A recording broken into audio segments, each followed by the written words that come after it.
Good morning, everybody. Good morning. Good morning. It is Monday morning, January 20th, 2025. Welcome, streaming every single day with me, the Box Office Artist. Hi, my name is James Race. I am the Box Office Artist. 25 years as a professional artist working for Marvel, DC, Transformers, film, video games. 12 years on YouTube. You guys voted. Today we are drawing the Fantastic Four. And some of you are like, James, you're early. I am not. I am very late. I'm very late. I wanted to start at 5 today. This is a very complex piece. And I'm just going to turn on my Instagram stream. If you're wondering what this line is here, this is my tripod for my Instagram. Hello, everyone on Instagram who's piling in. So let's go ahead. We're not going to waste any time, guys. We're going to get started right now because it is 5:55 in the morning. And we are going to...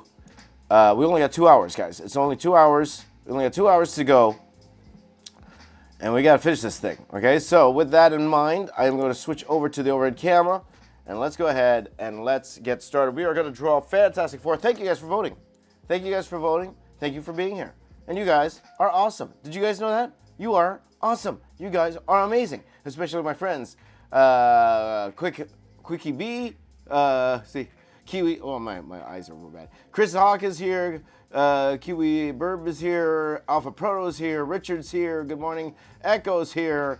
Thomas Art is here. How you doing, my friend? CB is here. Good morning, my friends. Good morning. Kevin's here. Good to see you guys. Welcome to the chat. Carl is here. Spidey's here. Good morning, my friends. Good morning to everybody watching on Instagram as well. Those are watching on Instagram. We are going to draw Marvel Rivals here today. This is going to add on to the Marvel Rival pieces we've been doing. It's going to take a little bit to get this piece finished, to be honest. But, you know, it is what it is. So I could go ahead and put a timer on the sucker because that's what we usually do. We put a timer on because we have a hard out. We roughly have 2 hours. Can I draw a full team in 2 hours? Now, I'm not as worried about the details in this one, and I'll tell you why. It's because, and let me go ahead, I'm just going to put up my reference here, get some Marvel Rivals references going. The main reason is because, it's going to be shrunk down. So I have an idea of what I want to do.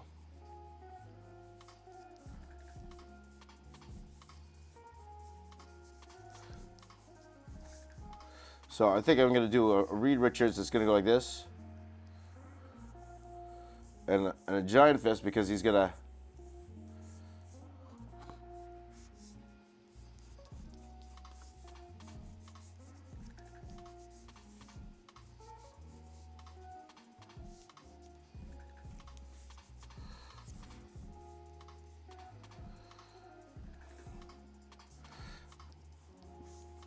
I have an idea of a layout I want to do. Sorry, guys, I will go quiet because I did not lay this out yet. I have an idea. And I always say to you guys that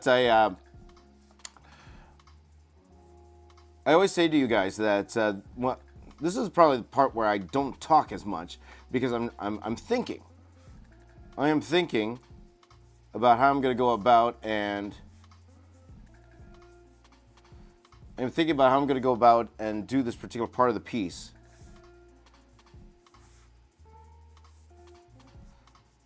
So, if you guys saw before, we did that Spider-Man piece where they're down. I want this actually above that. I want this above the Spider-Man piece. So, good morning, Richard. Good to see you. Mario's here. My buddy Mario's here. Good to see you. Jeffrey, good morning. Cage Cat, good morning. Danny's. What's the clicking noise? I don't know what the clicking noise is. Do you guys hear a clicking noise? Am I recording, by the way? I'm going to make sure I'm recording. I'm recording, okay.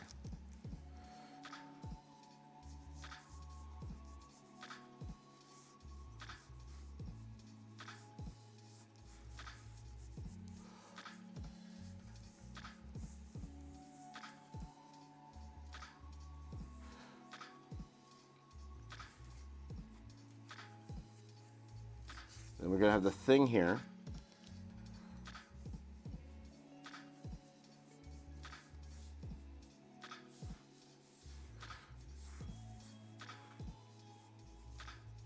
And And we're going to try to keep everything in paper, guys. We're going to try to keep everything in paper. And again, the reason is because, you know, we want the ability to move this around for the final piece.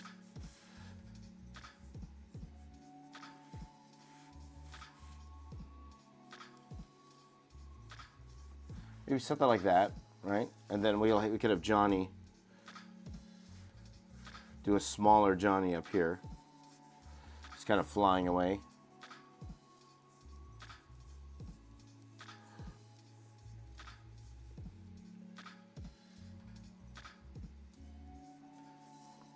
So we do have a big emphasis on the thing here.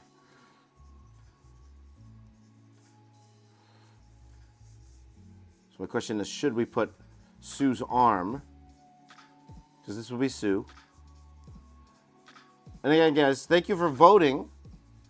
Now, again, we will eventually do one of those combos. So if you missed, or if your vote did not get in, we will be doing one of those again later this week. We'll be doing another one and then adding on to our Marvel Rivals piece. Speaking of which, guys, dropping today will be the Marvel Rivals video. We're dropping today, so please do check out the edited videos if you guys get the chance. They are taking a bit longer to edit than I anticipated. I really wanted these guys to be simple, but you know, it's my own fault. I'm adding some stand-up to it. I'm trying to add a little bit of extra facts, so it's just a little bit more interesting than watching me draw. But part of me is like, maybe I should just get them out, you know. And whoever watches type thing, but we'll see. Okay.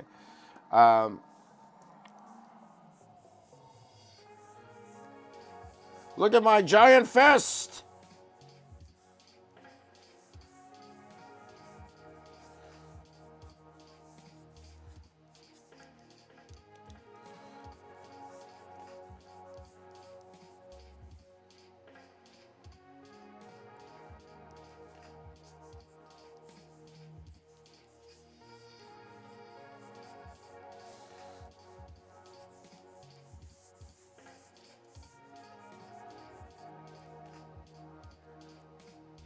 Yeah, something like that. Okay, that's what we're gonna do, guys. Something like that.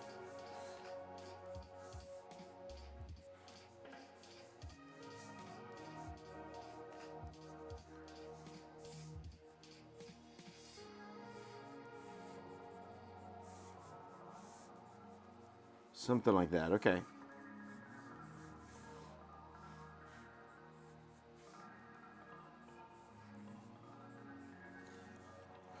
Marvel Rivals.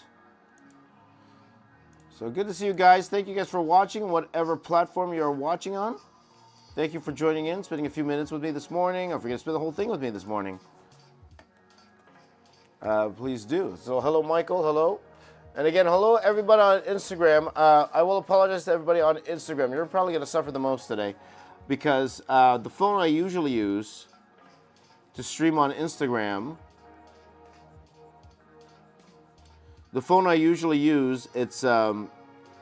it's dead. So I'm actually using my real cell phone, my normal cell phone for the stream. So I can't see the chat in the stream. So my apologies to those watching on YouTube. That should be fixed tomorrow because I'm missing a USB-C cord. I need a USB-C cord.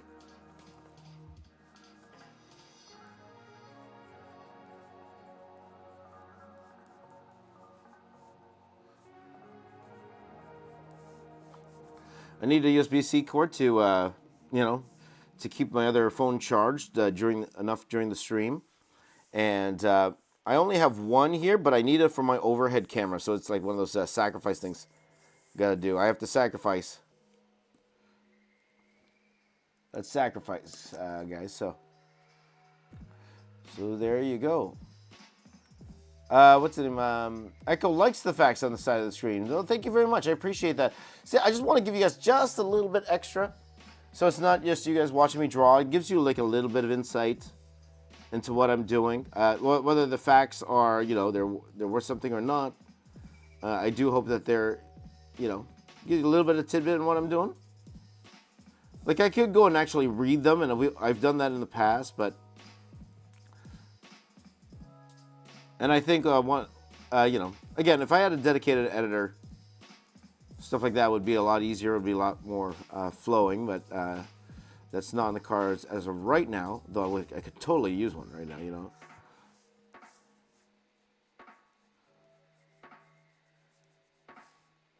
But feeling good, guys. 20 days in. How has your year been? 20 days into the new year. Are you guys achieving your goals? You know, or are you having you know, are you just getting started? You're preparing, or things haven't gone as well? But don't worry if it hasn't, because still got the rest of the year. Still plenty of year left for sure. But how are your goals so far? Again, for me personally, I haven't done everything I wanted to do. Like I would have loved to, you know, I wanted to post on every platform every day. Definitely has not done that, especially on the gram, which I could have. That's the thing, I could have. But and you know, maybe we'll start today. We'll give it a shot today. We'll try it today, my friends. We'll try it today, and I am actually with. Everyone joining in on the live stream. Thank you to everybody on Facebook who's watching, or YouTube, Instagram who's watching right now. As I pull up I'm pulling up some Fantastic Four reference right now, guys, so just bear with me. And how awesome do these Marvel Rivals outfits look? They look fantastic to me. I love them. Fantastic. So today, guys, we are going until oh my gosh, these are so awesome. We are going until, oh man, this Reed Richards is amazing. I love it.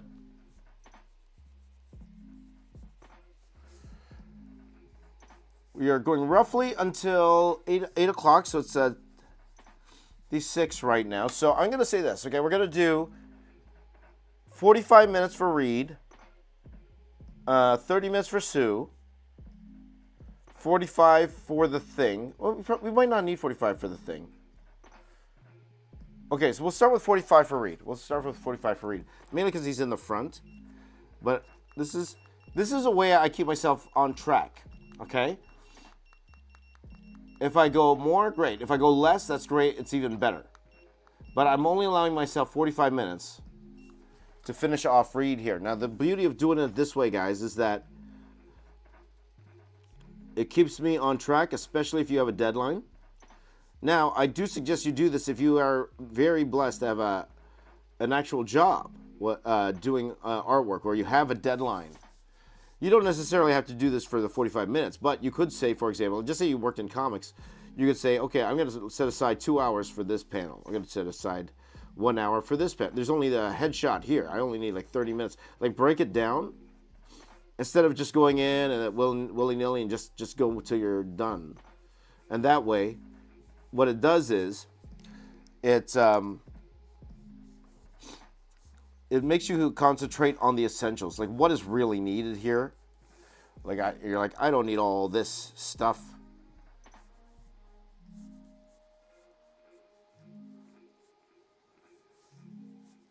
Now the only thing with these outfits is that they're a little bit more complicated for sure.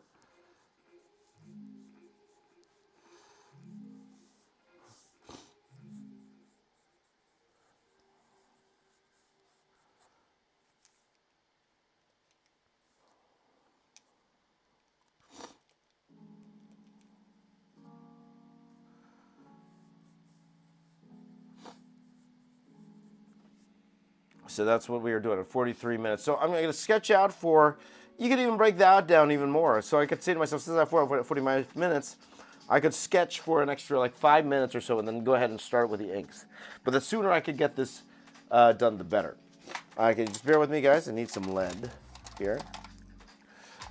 James, the Comic Con quest starts our day with a wrestling question. You guys know I love my wrestling. Did I watch Penta's debut? And also, can you draw AEW stars in a Marvel style? I would love to do that. And I did see Penta's debut, and how awesome was that, guys? I am rooting hard for AEW to succeed. For those who don't know, AEW is the number 2 company, the WWE will tell you TNA is the number 2 company. Competition is good for everyone. Competition is good. Like, I think, like, for example, Marvel and DC, they push each other. They push each other to be better. When you gotta, you don't know who's the clear number 1 and number 2. You have 2 companies fighting for that number 1, number 2. What happens is, it's better for everybody. It's better for everybody in terms of opportunity. It's better for artists because they get better deals, right? So I don't know why people are rooting for the second wrestling company to fail, as a lot are. There are a lot of people who root for Marvel or DC to fail because they're on the other team. I don't know why. Because a healthy competition, I think, makes the other product better. It really does.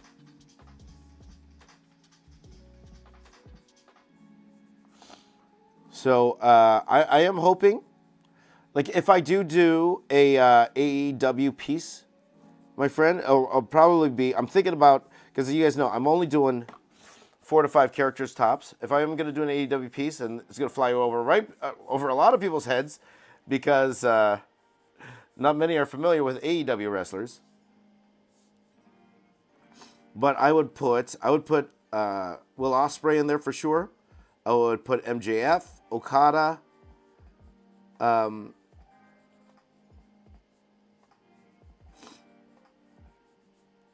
there's so many. Like, do I put Swerve Strickland? Probably Swerve. But there's so many you want to put in there. Like, I want to put Moxley in there. I want to put John Moxley, Dean Ambrose, for those of you who don't know. Yeah, I want to put Edge in there, or what he's called now, Cope. That's what he's called now. So, yeah, I would love to do an AEW piece. So, okay, but again, guys, not going to talk too much wrestling. I know a lot of you guys don't watch wrestling, and that's all good. It's all good. But yeah, just to answer your question there, my friend. Hey, Curly, good morning. Curly's favorite group is the Fantastic Four. Well, that's awesome. Awesome. That's why this is going to be a lot of fun. Brad Pitt is in the Deadpool movie. That's right. Yep. That was cool. Oh, Quickie sent a super chat? Oh, thank you, Quickie. I missed that. Did I miss that? Thank you. Okay, Quickie, thank you so much.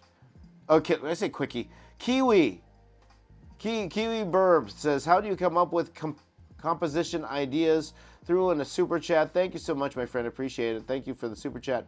My apologies, I missed it, and thank you, Leigh, for pointing that out for me. It all depends what it is, and my goals with the piece.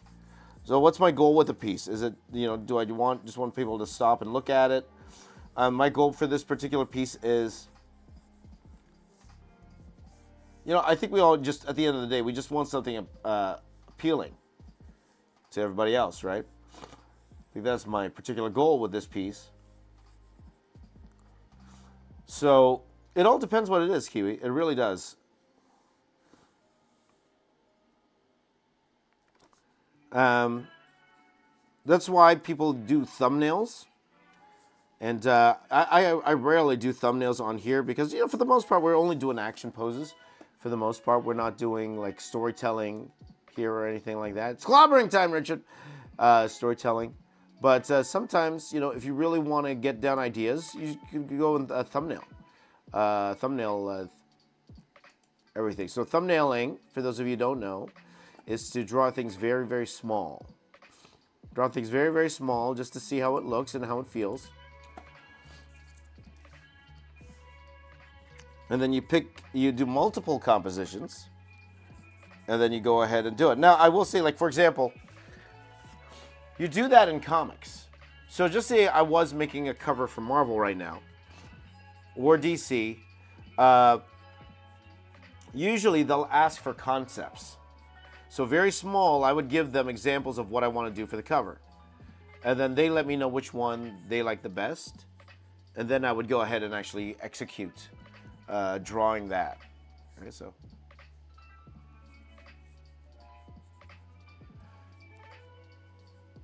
Okay, because these guys have like all these lines on their outfits, I might do a little trick here later, guys, okay?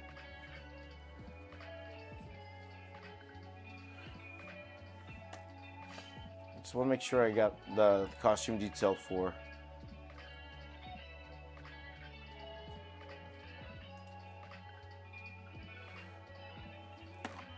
Mr. Fantastic, right? Doesn't he look like...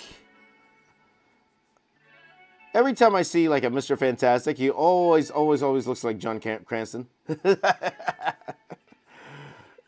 guys don't know, John Cranston, fan casted forever. We saw him in the Doctor Strange movie. I don't know. I just keep seeing him.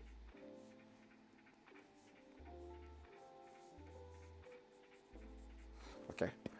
You know what, guys? I think that's good enough. We're going to go to the ink because we're already down to 36 minutes here.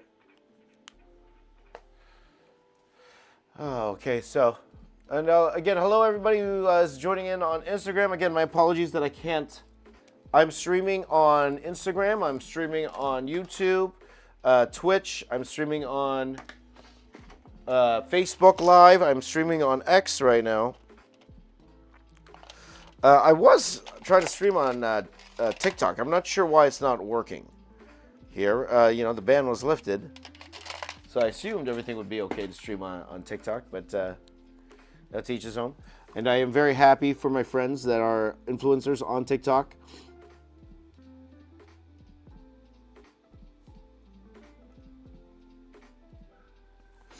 You know, a lot of people like to laugh at some of those creators who you know, who are crying on TikTok.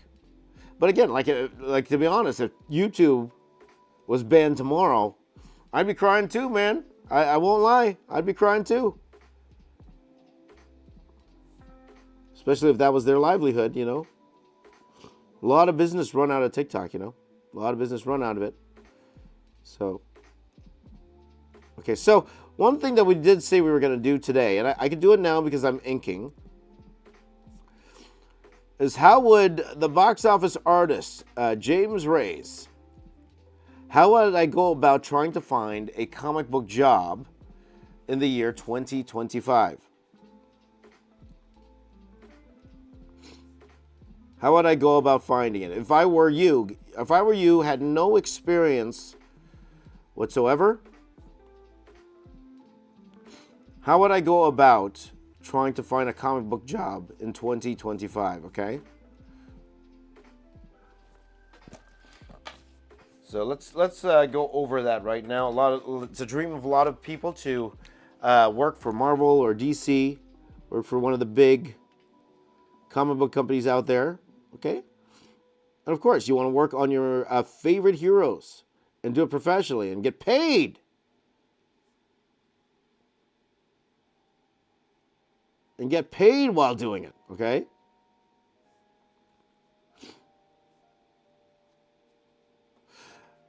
So how do you go about that? How would you go about getting a job today in 2025, okay? So there is, when it all boils down to it, guys, when it all boils down to it, and this guy's looking like Sami Zayn, no? Okay, I'm going to zoom in, by the way, on this piece. There's levels to this answer here. There is levels to the answer I'm going to give you guys today, okay? Number one, would I say that social media is not important? Social media can be a good tool, but the very first thing I want young people to forget about, okay? And not even worried about is trying to get famous on social media, okay? Because it's very rare that these companies care if you're famous on social media. If you want to work in comic books and film, okay? Or not film, like drawing comic books. We're talking specifically about being a comic book penciler or artist, okay? It's very rare, okay, that you're getting hired just because you have a big following on Instagram, okay? So number one, I would say, don't worry about the number of followers you have. Because to these companies, or at least in my view anyway, I could be wrong. Or an editor could pop up here like, no, James, that's the first thing we look at. In my view, it's not about how many followers you have. Okay, some people, it doesn't hurt. No, it doesn't hurt. But there's other things I think you should focus on other than a huge social media presence. Okay, in terms of like the numbers of followers and all that stuff you have. Okay, so number one, get that out of your mind. Okay. Now, should you post? Absolutely. Should you post your progress? Absolutely. We'll get to that in a second, okay? But the number one thing you need to do, even before connections, even before, finding editors, finding writers to work with, all of that, before any of that, the number one thing you need to do is prove to yourself you could do the job, okay? You have to get your skill level. You have to get your skill level to where you can do the job. So number one thing I would do, starting from scratch, wanting to be a comic book artist, okay?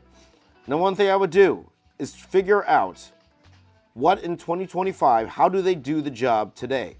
Like even for myself, if I were to try to get in comics today, my experience in comics is, 20 years, when was the last time I worked in comics? The last time I worked in comics, for Marvel or DC anyway, or full-time. Last time I worked full-time in comics was, I think, 2006. Now, I did work for IDW. I did some stuff for IDW, and that was in 2013.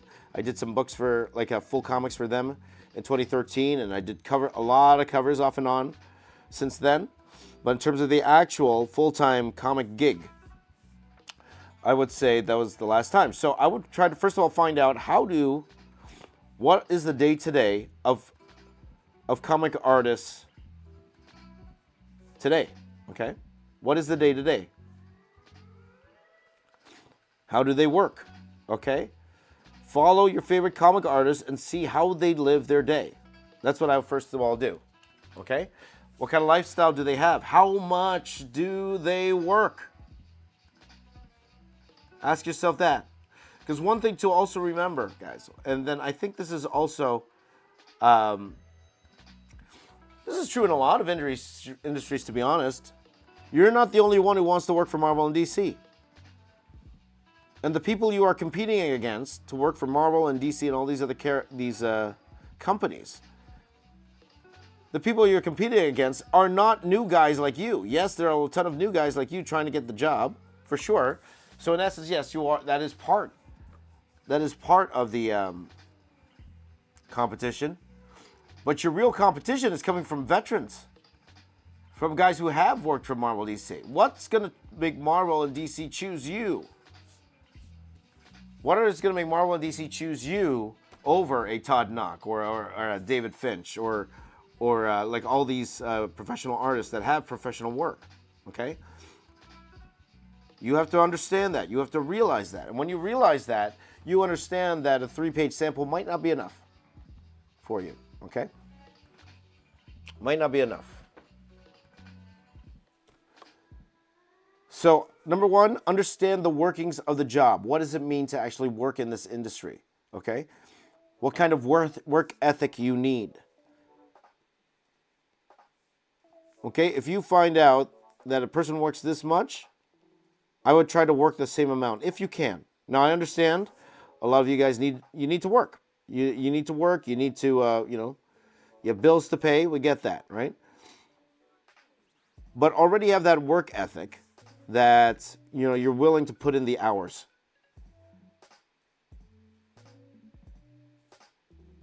Number one, you're willing to put in hours. Number two, you're willing for nobody to notice you're putting in the hours also. Okay? So, so number two. Well, I shouldn't number these things because I don't even remember the numbers I'm saying. So, next thing, in terms of proving you could do the job, okay? Prove you could do the job. Now let's talk about your portfolio, all right? You have a style that you like to do, okay? And then that's the style you want to go with. That's cool, okay? Definitely find your comparables. Find the artists that know the artists that you are similar to, okay, and see what books they are working on, okay. Okay, those are going to be your mentors, quote unquote mentors. Like even though they don't know it, okay, they're going to be your mentors. Find out who's doing the job that you want, okay. You know, as we say, learn from others' mistakes in that sense, okay? Learn from others' mistakes. But find out what people are doing today. So, me personally, I'm probably not the best person, right? Even though you're listening to me, how I would do it, I'm not the one to sit here and tell you you have to do this to get the job. To be honest, I don't know. In 2025, I don't know how to get the job, but this is how I would approach doing it, okay? So you have your mentor. Now it's about the portfolio, okay? So Echo was saying portfolio there. And by the way, when I'm done my rant, feel free to ask any questions you want about this, okay? Now let's talk about the portfolio itself, okay? Your portfolio, your body of work should show you could do the job. What is the main job of a comic book artist? And I keep saying this ad nauseum, because a lot of people get it twisted. A lot of people think it's drawing pretty pictures. Even back in my day, people just think it's drawing pretty pictures. No. The art of a good comic book artist is storytelling. You got to prove you could tell a story. And not only that, you got to prove you could do it consistently. Consistently tell a story. That is the number one trait of a good comic book artist. A good comic book artist can tell a good story, and he can produce it on time. Those are the two main things. Now, it'll be very hard for you guys to prove that you can do things on time. So the first things first, get your storytelling up there, okay? Of course, things like anatomy, things like, drawing skill, of course that matters. Of course it does. You're drawing, right? But the most important thing in comics, tell a story. Can you tell a story, okay? Marvel, DC, they're not going to hire you for interior art if you can't tell a story. And I keep telling you guys, that was probably the thing I sucked the most at. I was the worst at storytelling. So one of the worst storytellers. So in your portfolio, you got to show a couple things, okay? Number one, you got to show that you could tell a story. But you could tell various types of story. Can you tell an action story? Can you tell a drama story? Can you draw a fight scene? Can you draw a sentimental moment? Okay? Where people don't need to read the words. They could just look at your art and they can understand the story. And I think that's one of the biggest things, guys. Can they look at your pages? Okay? Can Marvel DC look at your pages? Number one, they know exactly what's going on. They don't need any word bubble to tell them what's going on in your drawing, okay? They don't need any of that.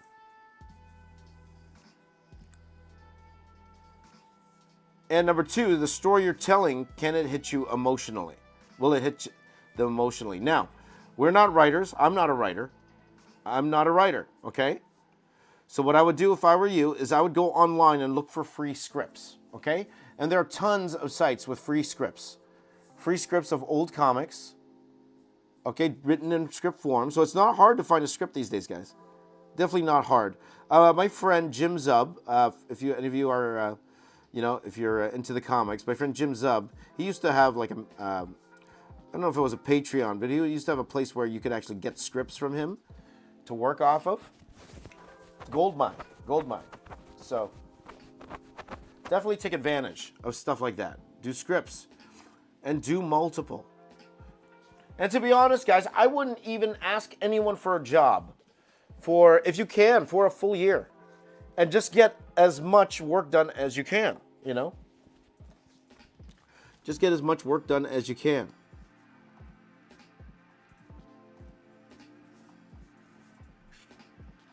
Practice storytelling. Because again, it's more than just pinups, guys. It's more than just pinups. Can you tell a story? And I keep reiterating that because it's that important for the job, okay? Okay?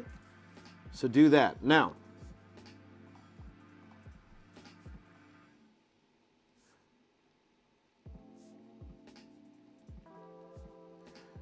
let's go ahead and talk contacts, okay? So we mentioned social media before, and that is the biggest change from when I was doing comics back in the day.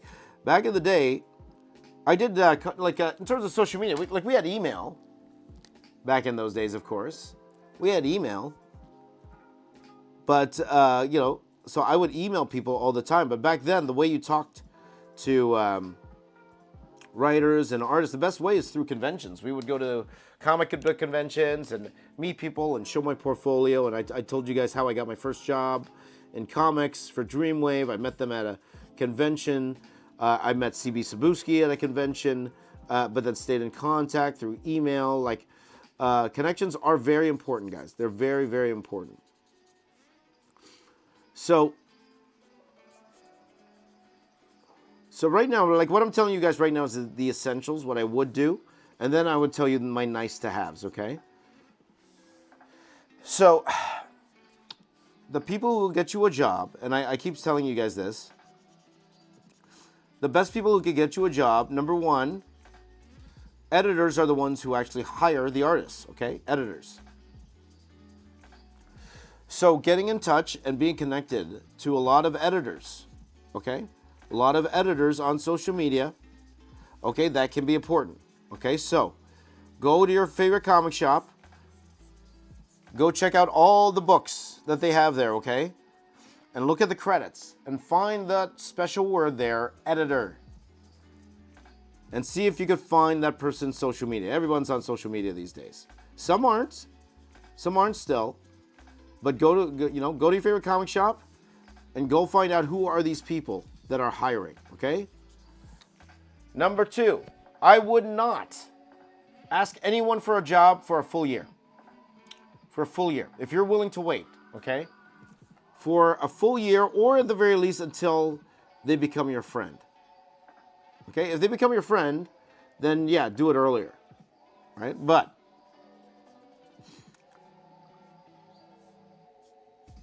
now what I would instead do, because you know how many people connect to these editors, and the first thing and the only thing they say to them is, look at my stuff, I want to be a comic artist. Look at my stuff and give me a job. You know how many times they hear that? Every day. Every day they hear that sort of stuff.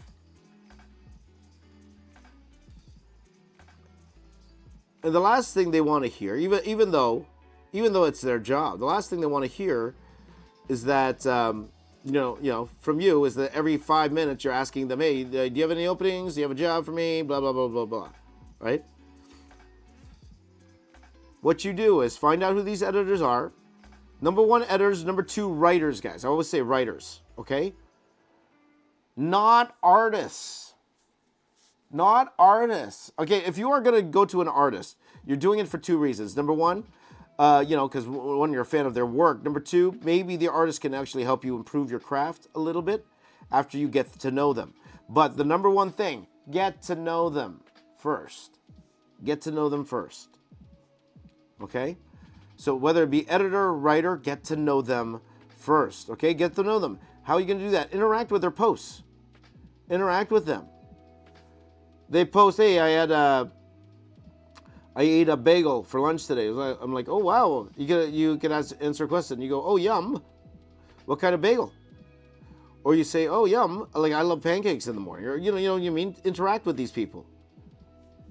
Be genuinely interested. Okay, not fake interested because you want a job. Genuinely interested in what they're saying, what they're doing. How much time do I got? 18 minutes, guys. The point is, get them to notice you, but not because you're trying to push your art on them. Get them just to notice you because you're a cool guy or cool girl. If they need help with anything, help them, right? For example, they're like, oh man, I don't know what I should do at the mall today. What should I do? And then you can answer and say, oh, maybe you should do this, and that, that kind of thing, right? That goes a long way to help these guys kind of notice you in that sense.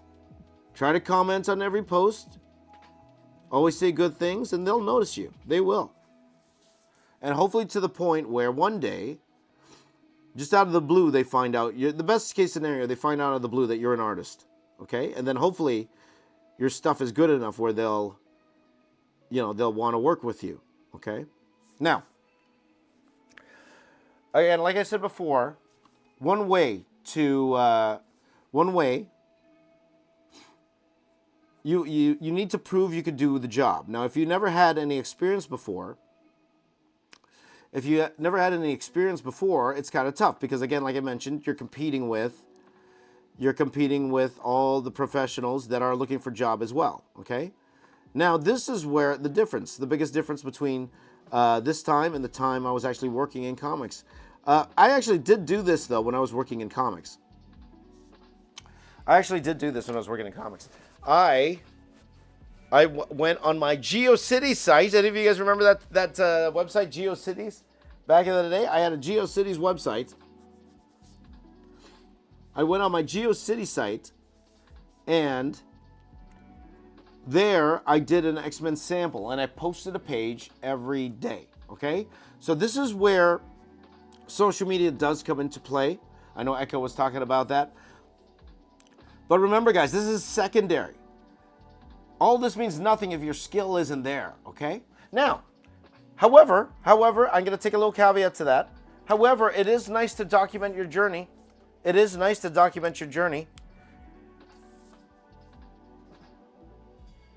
Like if any of you guys want to go onto social media now and say, okay, this is day one of me trying to be a comic book artist. This is what I'm doing. There's nothing wrong with that. I don't think that will detract people from going. And the thing is, don't do that for the purpose of being followed in that sense, right? But it's more to document what you're doing, right? It's more to document and be genuine. It's not like you're trying to hide you're a bad artist. And then, some people, let's be honest, there are some people on YouTube, or on social media that fake that they were bad, and then they come up with like a fancy drawing afterwards, right? There are people like that. Don't be like that, okay? Now, one thing you can do with social media is, okay, I'm going to actually post a page a day. I'm going to post that I could draw a page a day. I'm going to prove that I could do the work. Okay, we're coming down to 15 minutes here, by the way, guys, for this particular piece here. Prove you could do the work, okay? And that is one way. If you post every day on Instagram or wherever you want to post what you're working on that day, then you actually in real time are proving to everybody your speed, you're staying accountable,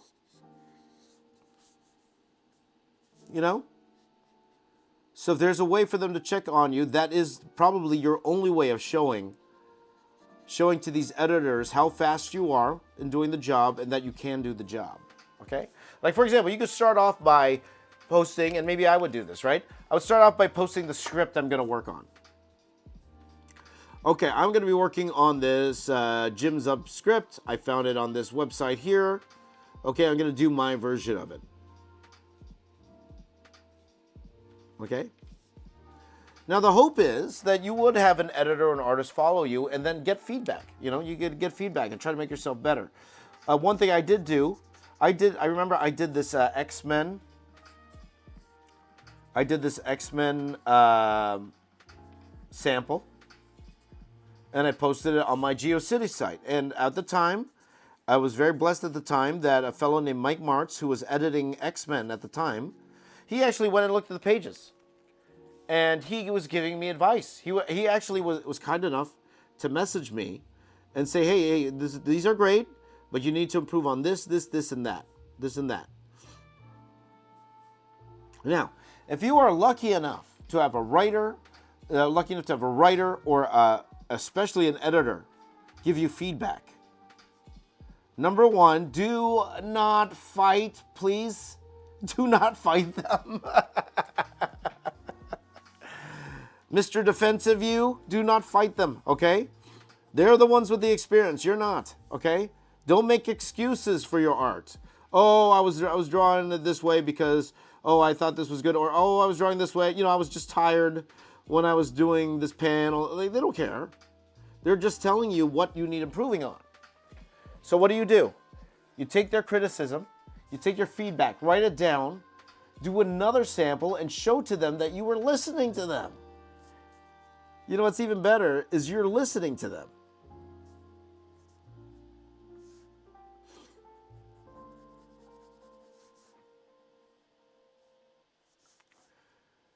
So if I am going to be on social media, that would be my whole thing. It would be my journey trying to get into comics. And then I would keep posting. I could just keep posting your daily progress so they can actually see daily. Post so often that they're like, okay, this person didn't just prepare this ahead of time. No, they're actually doing this in real time. Now, again, would that work 100%? To be honest, I don't know because I haven't done it. I would assume something, if you have no professional experience, I would assume that's the only way to show you could do the job, is by doing something like that, okay? That's the only way. Because comics is hard work, dudes. It is. Because even if you're working, I would say that. Oh, I worked an 8-hour shift today. I got home and I was able to do this on my comic piece and post that. And even if you only got a few panels done, people know, they understand what you're trying to do, Again, everything I'm telling you right now, guys, not a foolproof plan to get a job. If you follow me 100%, you're going to get a job. I don't know. I'll be honest, I don't know. I'm just letting you guys know this is what I would personally do. I would personally do with these things, okay?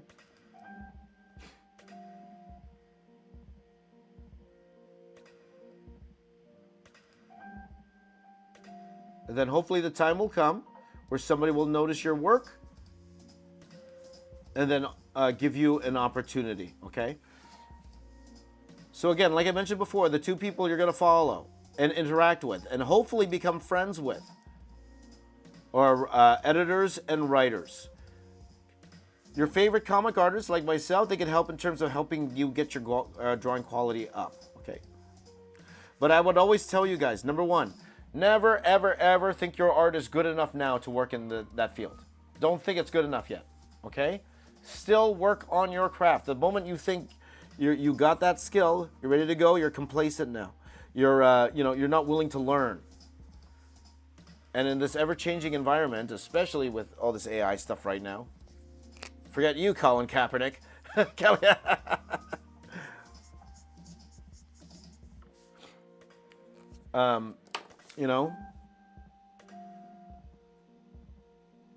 Show you're willing to improve, show you're willing to learn, show you're willing to get better at your craft. So it's even more than just the pages you show, guys. I will tell you, it's actually very rare for a person just to show their portfolio once to an editor and they get a job immediately. It's extremely rare. Has it happened before? Yes, it has. But usually it comes from a long process of interacting with these editors. Well, that's what happened to me. Anyway, that's what happened to me. I knew C.B. Cebulski for years before I got my sniff from Marvel,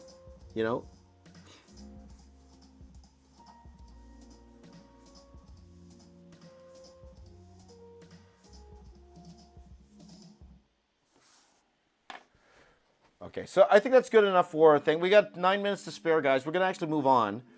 The costume detail, there's more costume details to this. Like, there's actually, actually, maybe I'll just take a minute just to add some of these costume details.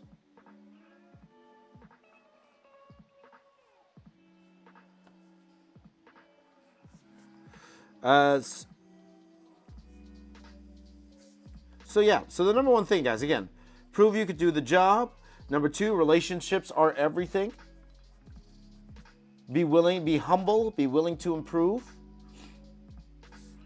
And just keep going for it, man. Keep going for it. If you get a chance to go to these conventions and meet these people in person, that's more fantastic for sure. Though I will say, when you're at the con, okay, make sure the person's willing to talk to you. Don't force them to talk to you. Hopefully they are willing to talk to you. And most artists are, But at the end of the day, too, and I'm 100% real, guys. I will be 100% real here, okay? They're trying to earn a living at a con, okay? you see these artists there, they're trying to make money for their family, right? Their goal there is not to help every artist that's there, okay? So I'll tell you right now, from some people I talk to, of course a lot of them genuinely do want to help. There are there who are willing to help you because they want to make a sale too, at the same time.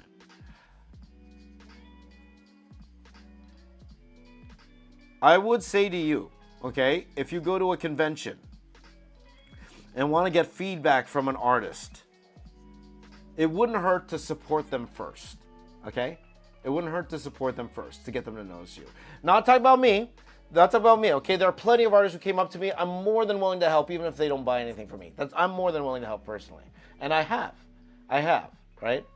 And I gave them genuine feedback. My hope is actually when I give feedback that others are listening when I'm giving them feedback of their work, okay? So I'm not talking about me. If you see me at a con, you don't have to buy anything from me. If you want to come up, show me your art, by all means, please do.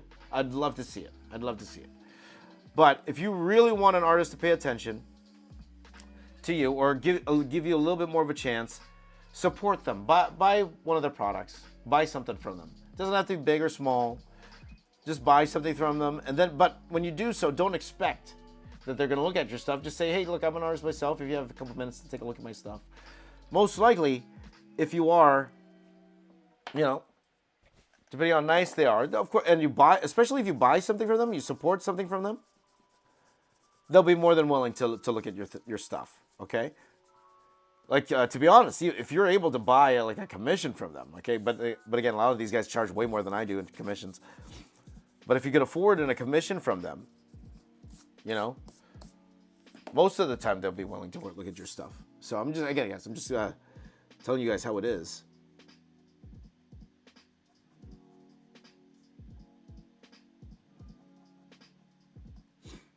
So think of it as an investment. Okay,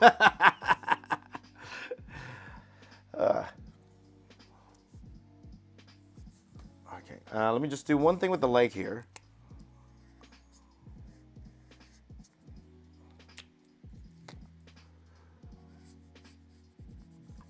So that's how I would personally go about it. Now, level 2 to this, guys. Level 2 to this, if you can, make your own comic and self-publish it yourself or have it published somehow. Show you can actually do a full comic. That actually goes a long way. So you could go around and you say that this is my comic I did for myself. To show you could actually finish a full comic book. Even if you did it for yourself and you printed it out yourself, spend a few dollars, go to a printer and print it out yourself that you could give those out, with your own characters or whatever.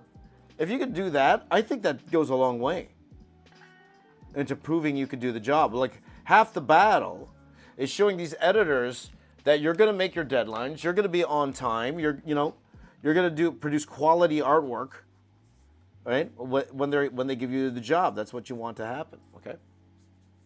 So, the next level to this, by the way, guys, okay, and let me just see your comments, if any of you had any comments with this. So there you go. And thank you for everyone who joined in while I was doing that little tirade there. There you go. Is this pre-recorded? It's not pre-recorded, Real American. Not pre-recorded. Yeah, so anyway.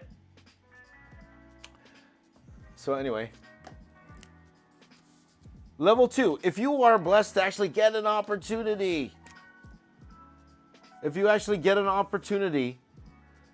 remember, first impressions last. I will tell you that right now, first impressions last. It's one thing to get the job, it's another to prove you could actually do the job. So work your butt off. Okay? The hardest part is getting the second job. It's not the first. Trust me. It's not getting the second job, or not getting the first job. And getting the first job is super hard. It's getting the second job stuff even harder. Because you got to prove, this is your audition. It's like you're auditioning. You're auditioning to them. You could actually go and do this particular work. Okay, I think that's good enough for Mr. Fantastic. We're going to go to Invisible Woman here. By the way, I absolutely love the art style of Invisible Woman here, how they portray her. So, So if you're able to get that job, do not blow a deadline. If it looks like you are, do a page a day, you know. And by the way, that is the industry standard, guys. Page a day. You need to be able to do a page a day, no matter what they say to you, okay? Draw one full page a day. A full page can take, well, me personally, or like a regular comic book artist, anywhere between 6 to 8 hours, if not longer, depending what it is, what's on the page.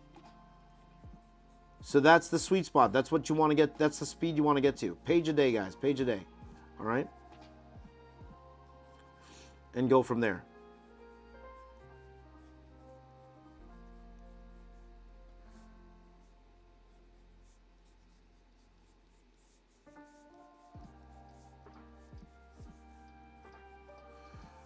Okay, but anyway, that little long rant I went into, that's how I would go about doing it today, okay?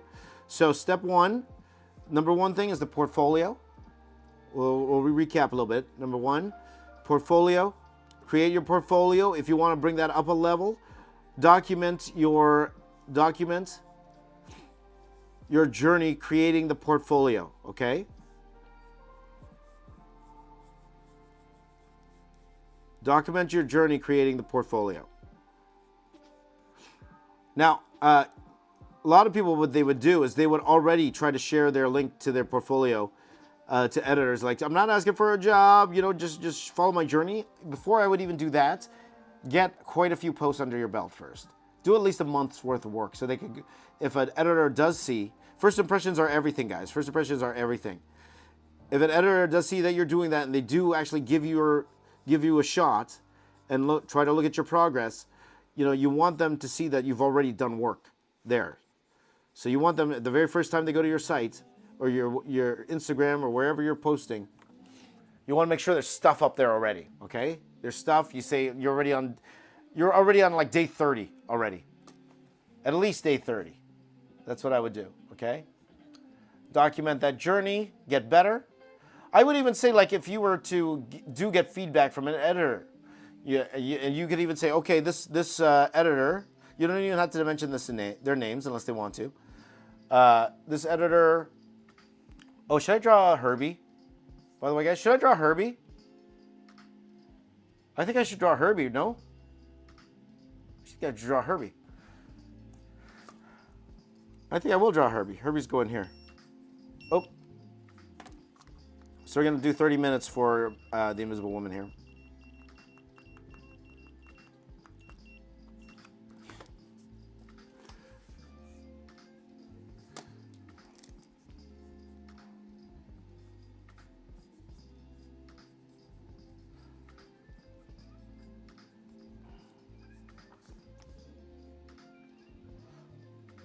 You gotta draw a Herbie in there, no?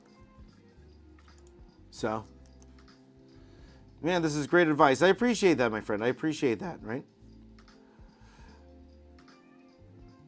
But again, guys, all the social media advice I'm giving you here, again, means nothing if your artwork's not good. It means nothing, okay? So learn as much as you can. Learn the craft as much as you can. Learn how to draw better as much as you can. I can't stress that enough, okay, guys? Learn. Never stop learning. Even if you are able to get a job, still learn. And I drew Sue's hair wrong. See, I need to learn.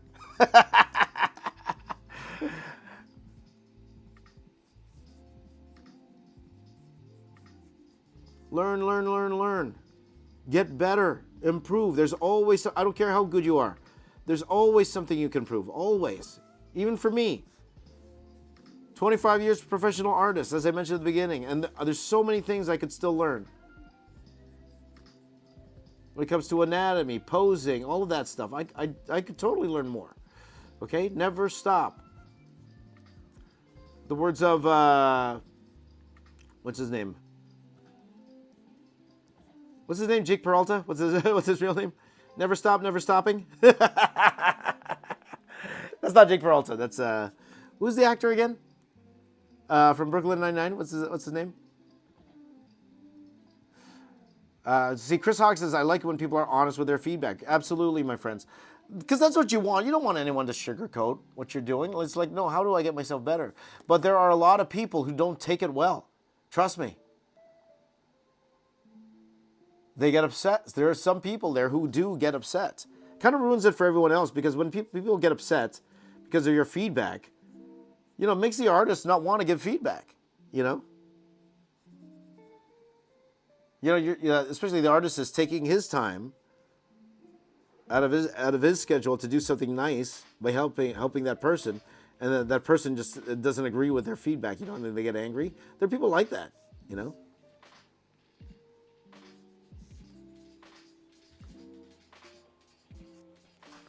So, Andy Sandberg, Adam Sandberg, thank you, Chris. I appreciate it. There you go. Adam Sandberg, there you go. Love Adam Sandberg. Love Adam Sandberg. Hilarious.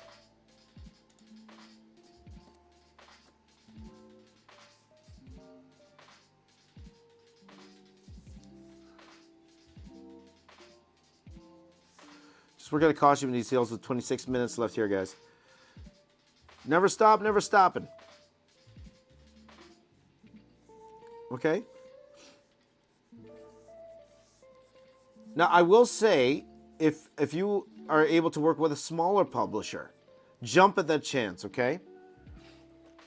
And when I say smaller publisher, 100% that this book is going to be published, okay? Don't just go to any, don't just go to any writer who says, okay, I'm going to publish this book. No.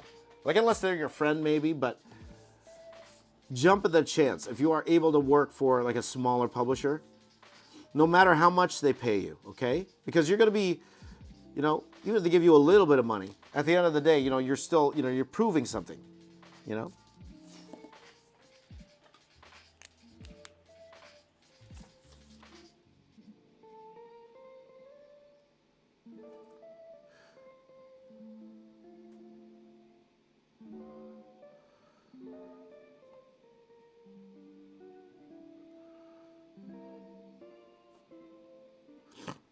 So personally, that's what I would personally do if I was trying to get into doing interior art again. Okay. MRZ says, I've tried to post art every day, but nobody is watching. Can I ask you how long you've been posting? Can I ask you how long you've been posting, my friend? Like, it's been years?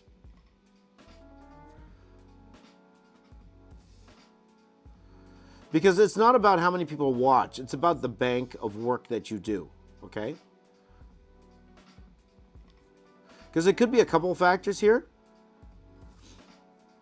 And again, it depends on what your goal is by posting. Like I said before, if you only have like 50 followers, not even, like just say you have 20 followers, but you could show you could do the job. Like the what's it called? The editor's not going to care how many followers you have. It's just about that. It's been years, MRZ. Yeah, for years. So there's a couple things going on there, MRZ. It could be your strategy and how you post, okay? It could be, to be honest, it could be your quality of art. It could be. It could be. I don't know. I haven't seen your stuff, okay? I haven't seen your Instagram or wherever you're posting. I don't know, okay?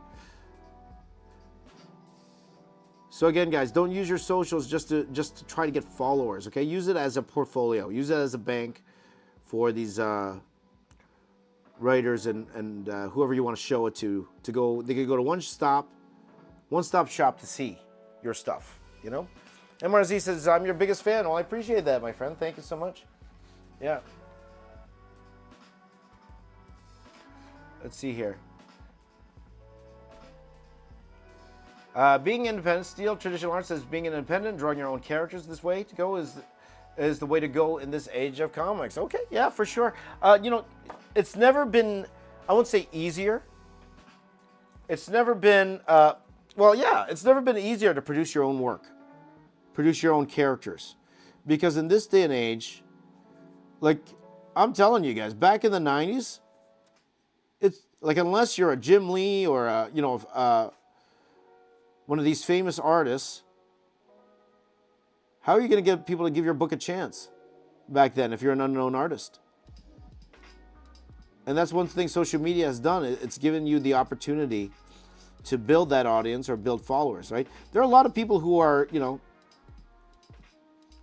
are a lot of people. Let me just say this, guys. Okay, I'm not going to mention names here. There are a bunch of people I see online who, in my personal opinion, are not ready yet. Are not ready yet for a professional gig at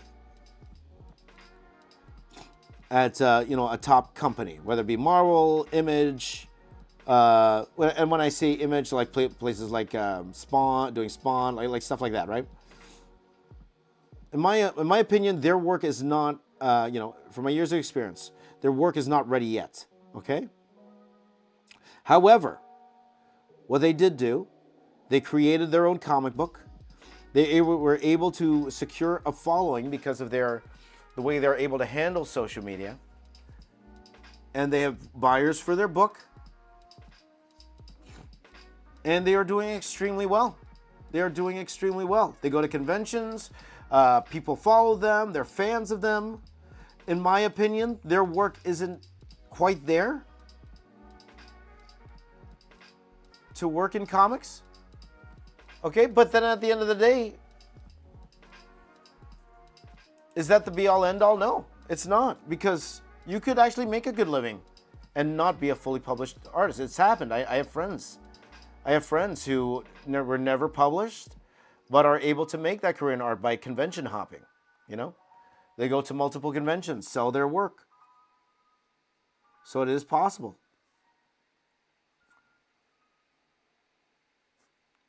So my big rant today, it's more for the person that actually does want to work for Marvel and DC and work on their favorite characters, right? But to earn a living, you don't necessarily have to do that. You don't necessarily have to work for Marvel and DC to earn a livable living. Because that's a thing all in itself, right? The convention circuit. You see a lot of artists at these convention circuit, and depending on how good of a business, because that's the thing too. Like a lot of these artists that you see at conventions who are doing well, they're good business people, man. They know how to. You got to know how to sell. You got to know how to put product together. You got to know how to sell. You just have to.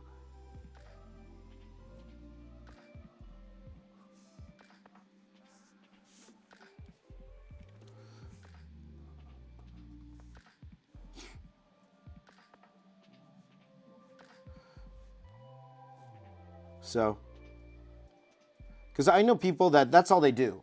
They just go convention to convention to convention, right? Sometimes just selling prints and stuff like that. That's all they do,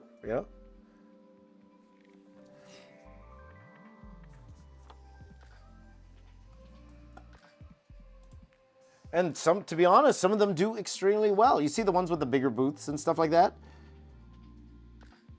Those guys are making per con. They're making a good, five figures? Some of these guys. Now, again, I mean, it's twofold. You need somebody to buy your art. So your art's got to be good enough where people want to buy it, right? And how do you stand out from the artist alley crowd? How are you different?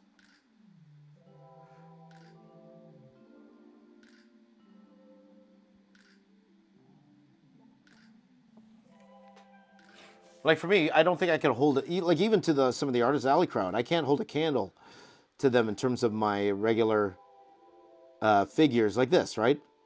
How many people can draw Marvel Rivals better than me? Like, so many people can draw Marvel Rivals better than I can. But at the same time, like I could do things that are better than most. I would say, for example, my Transformers and my robots, what I'm mostly known for. That's usually what stands me out in a convention crowd. People look at my detailed work because it's something that they don't see. Something they don't see other artists doing at the time. So, not saying that aren't those that actually do it. There are, but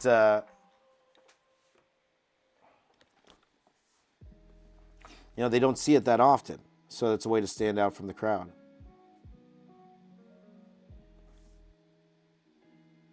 But if you are working in comics full-time, guys, and the convention circuit is your friend. But I will say, the more you are published, the more money you're going to make at a convention. So if you're a published artist, guys, I hear today, the only reason really to do comics is not to make money in comics. It's to make money at the conventions. It's not the comics. Comics themselves. The comics themselves, you make a little bit of money. Like they'll pay you your page rate fee. But where does the real money come from? The real money comes from going to these conventions and selling your art.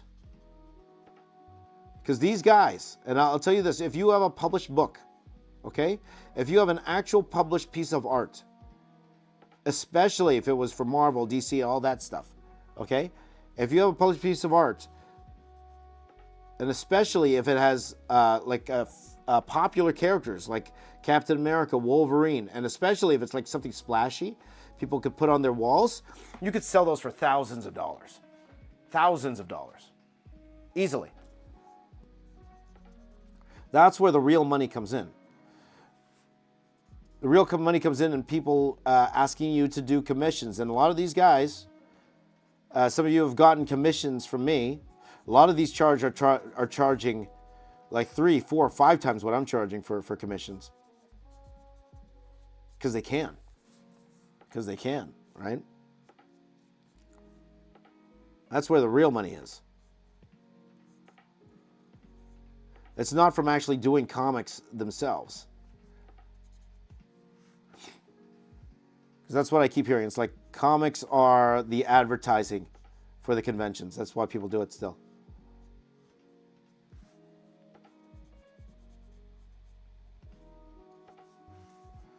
That's why even though people have these really tight deadlines, they'll do what they can so they can go to that convention because they can make a lot of money at the convention. So there you go. So again, guys, that's my little rant for today. My little rant about earning a living as a comic book artist, about getting into comic book art. I said that I was going to rant about that today. So if you have any questions about that, my apologies that during that whole time I was not looking at the chat at all. I was just going into my rant. As we come down to 15 minutes here, doing Sue here. So if you have any questions about that, guys, I'm all ears. I'd love to answer your questions about that. So Carl was asking about colors you use. The color,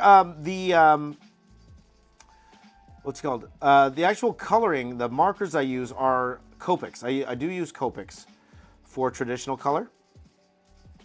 Or, of course, I do them digitally in Photoshop. So I'm an Adobe guy. I know a lot of you guys like to use Procreate and all that stuff, and I think that's amazing, fantastic. I'm a Photoshop guy all the way. All the way. There you go. So I really only do my ArtStation, if you want to check it out. Okay, Yo-Yo Bird has a ArtStation. You're working in video games there, Yo-Yo Bird? So if I was serious about getting back into interior art, that's probably what my channel would be. If I was 100% serious about getting back to actually doing sequential art. My whole channel would be me trying to do sequential art and show you guys what I'm doing. That would be my whole channel. It wouldn't be me doing these pinups. Guys, I'll be honest, these pinups I'm doing right now, these won't get me a job. These will not get me a job. If anything, maybe, well, it could get me a covered artist job, maybe. You know, if I had tens of millions of followers, maybe it would get me a cover job. But in terms of actually getting me a work, these drawings I'm doing here doesn't mean anything, to be honest.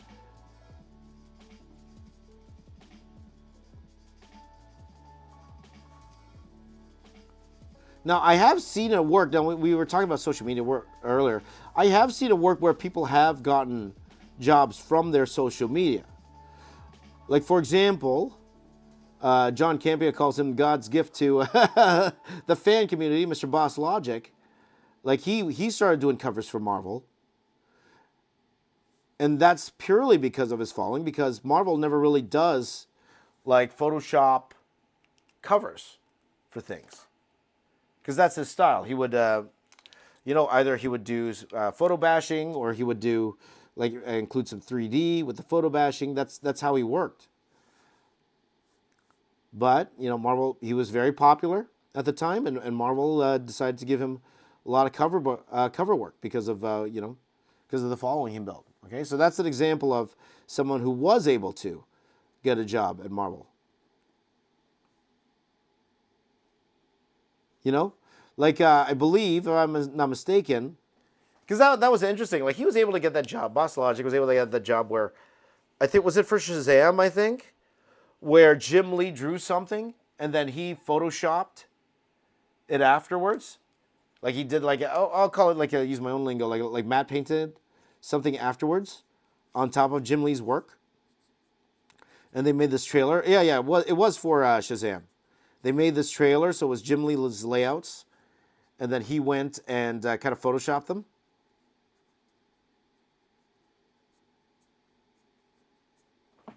That's a cool gig.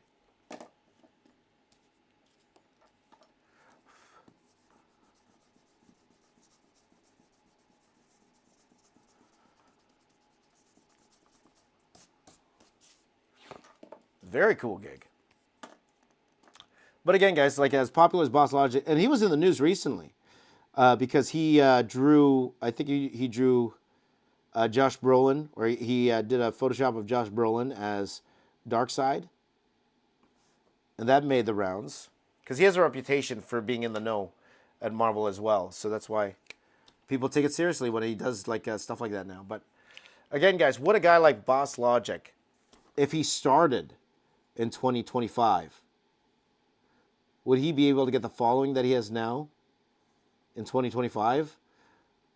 To be honest, I don't think so. Again, that's one of the things that AI took away. But the same thing could be said for me. I gained a lot of followers from me doing all the mashups, right? Now anyone can do a mashup with AI. Anyone. And you don't need that much of a prompt, right? You just say mix Wolverine with Mr. Fantastic, whatever, and you're going to get a pretty cool image. You're going to get something that's more than what I could do in our, So that's the difference there, my friends. That's the difference. So hello, everyone on Instagram. And again, my apologies to everyone on Instagram. I have no idea what you're saying. My apologies to everyone on Instagram because I cannot see the chat. I will be more chatty to Instagram tomorrow because I will have my other phone out and we'll be able to see the chat. Again, guys, I tried to stream on Restream for it with Instagram. It worked pretty well. However, I couldn't respond to the chat. I was having a hard time responding to the chat. So there you go. Let's see here. Yep, that's right. Boss Logic had celebrities interacting with his stuff. That's right. He did, because at the time, like, it helps to be first, guys. It really does. To be the first one to do it, it helps. And he was really the first one to really capture the attention. He was the first one when there was a fan cast. He was the first one when there was a fan cast.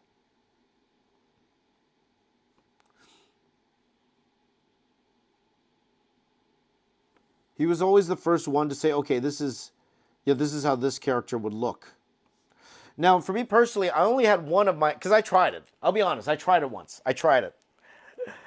And I did, I think at the time, Russell Crowe was rumored to be Cable at the time.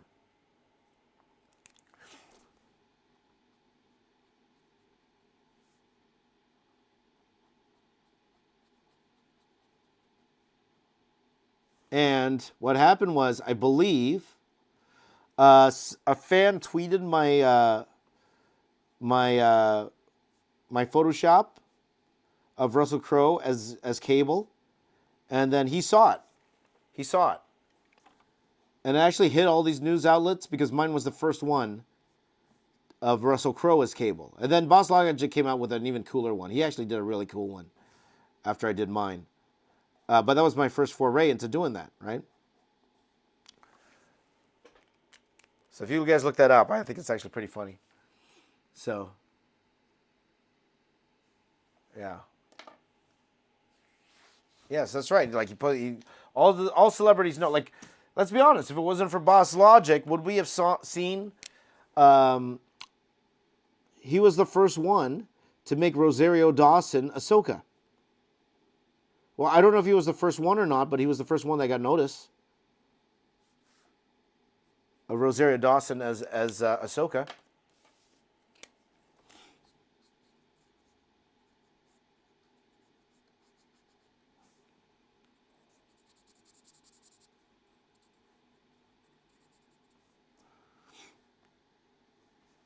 So, because like I was telling you guys before, when I quit my job in 2015, when I quit my job, I had, and I should do this now too. Like I had names of people that inspired me, of people I wanted to be like, and I put it up on my wall. I had three names. I had three names and an amount. Okay. I won't tell you guys the amount. If you look at my old live streams, you'll actually be able to see it. Yeah, you can actually see what I put there. I won't say you the amount, but the amount was how much money I was losing per month by quitting my job, and by quitting my job and trying to do YouTube. Okay, that was so I had a dollar amount there. On that page 2, I had three names. And one of them was Boss Logic. The other was my good friend and mentor Jazza, and another was another good friend of mine. His name is Mr. John Campia. Those were the three names that I wanted to be like. Or it was more like, these guys did it, I could do it too. That was my thing. So how much time is it? 7:16 right now, guys. I don't know if I have time, if I should even bother doing Herbie. Let's try. Maybe I could do a quick Herbie here.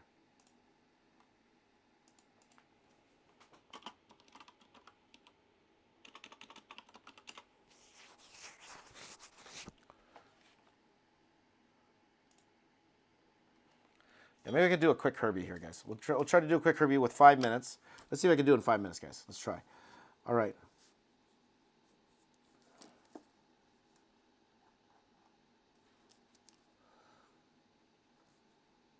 Oh, Mario's back. Good to see you back, my friend. Nova Star says, I'm so happy you're drawing Fantastic Four. I waited so long for my favorite superhero is Invisible Woman for 20 years. So, fun fact for you, my friend, I actually worked on an Invisible Woman comic book. So if you guys look up, if you're interested in this book, it's called Captain Universe, Invisible Woman. Captain Universe, Invisible Woman. I drew that in, I think, I would like to say 2005.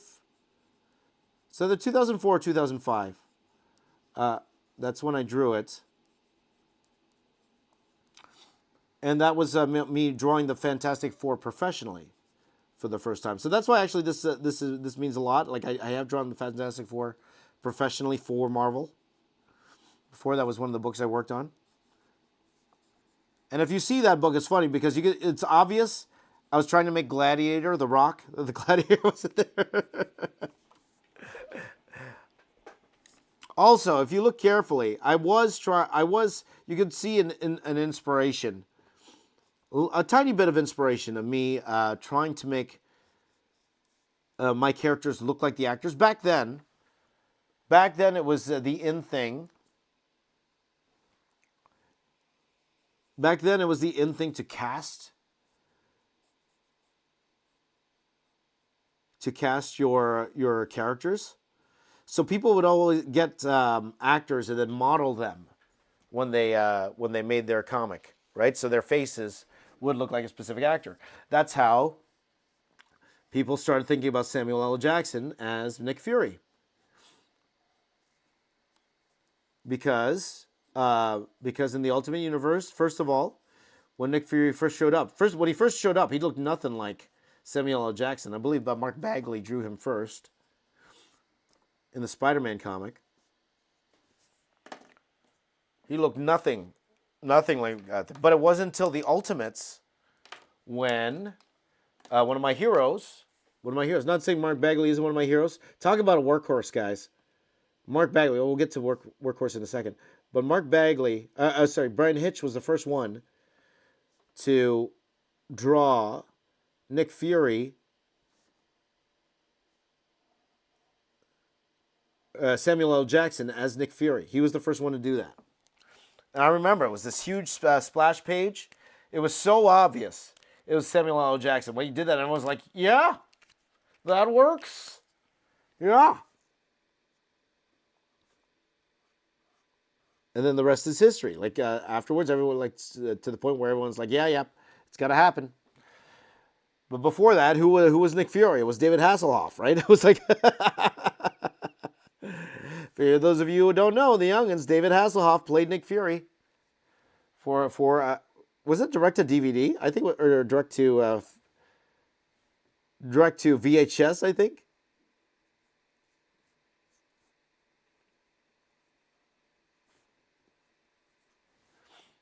I think it was direct to VHS, but he was the first Nick Fury because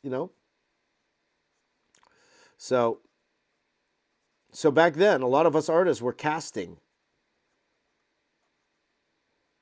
So when I got the opportunity to do this one, I was loosely basing my Fantastic Four characters off the movie actors, loosely. So if you look at them, they're not going to look exact. Like she didn't look exactly like Jessica Alba or anything like that, but loosely, they look like the characters.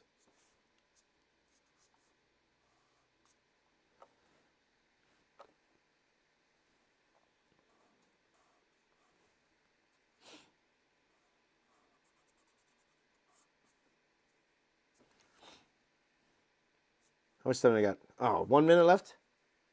Okay, this might take a little bit longer than 1 minute, maybe about 2 minutes. So, Comic Artist 101 says Mark Bagley is my greatest inspiration. He is amazing. No, so not only is Mark Bagley, for those of you who don't know, Mark Bagley is a comic book veteran. He's been around doing a long, long time. He's probably one of the more prolific Spider-Man artists out there. He did Ultimate Spider-Man. He was when they first came up with the Ultimate Universe. He was the first artist on Ultimate Spider-Man. I gotta stop pressing the keys here with my shirt. But what really got me about him was more than his art. Like, his art is phenomenal. But what really got me about Mr. Mark Bagley was his work ethic. That's why he's probably one of my bigger inspirations, even more so than the actual comic book work. Okay, and we'll just work a couple more minutes on this, guys. Was how he worked, and he explained in a Wizard interview about his work schedule and the way he works.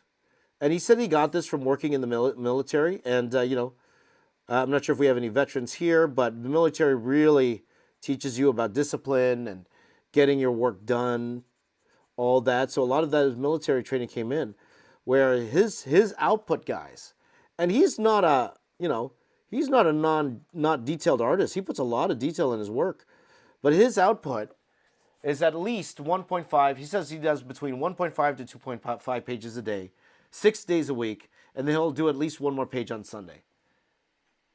Every week. That's his output. And that's impressive.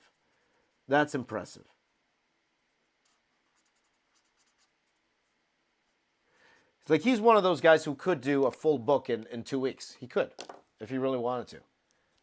Right, we wish I was that quick. Yeah, me too.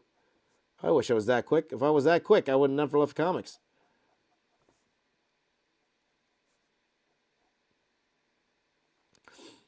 And that's really discipline. It's more than discipline, though, because it's like you really got to love the craft to be able to pull that off,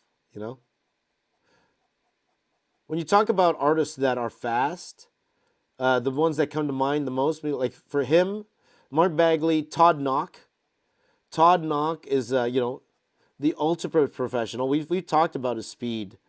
When I interviewed him on this channel a while ago. If you look at my podcast channel, it's up there. my interview with Mr. Todd Knock. It's quite insightful. Like the guy, he's like the cleanup guy. He was the cleanup guy at Extreme when he was working for Rob Liefeld. Like, you need a book done fast, Todd Knock is your guy. He's your guy. And you guys have seen, if you guys seen his YouTube channel where he drew on Post-its. He also has a lot of stuff that he's going on, but the guy's always doing cover work these days, right? So,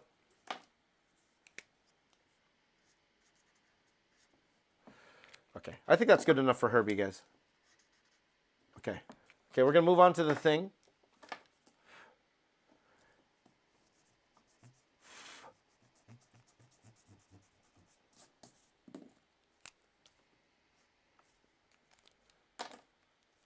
Okay, move on to the thing. Rookie numbers. That's right, Timothy. What a rookie. There you go. John Romita Jr., who's killing it on social media right now. Like, he's doing fantastic work on social media. That's another guy. Like, those are the guys. The 2, 3, 4 pages a day guys. You know? It's incredible. Now, again, guys, that's why it's also like, the only thing with my style, my highly detailed style, yes, it looks cool and everything. Would I ever be able to go that fast? Drawing that style? No. No. So be careful which style you choose, guys.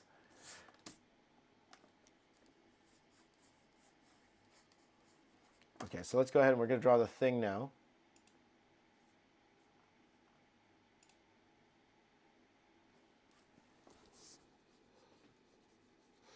Okay, so we're going to, I have 30 minutes on the clock here. Oh, I only got 30 minutes. Oh my gosh, will I have time for Johnny Storm? We're going to try. Part of me is thinking I should have drawn Herbie. I should have stuck with Johnny. Okay, let's see if I can get this thing done fast. Because again, he's in the background. I don't have to draw his full body. He's just rocks.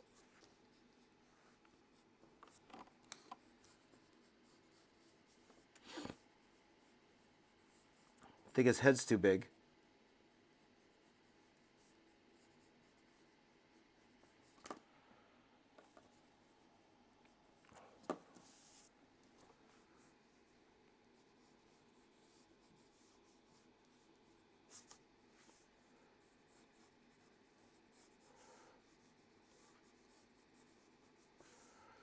Okay, and then we have the giant fist here, as we always do. Fist of the North Star, fist, fist here. We're going off page, man. I don't want to go off page here because I have to. Well, if I do go off page, I should put like something in front of it, but I'm going off page. I don't want to go off page. It's my fault. Poor planning, guys. Poor planning, dudes.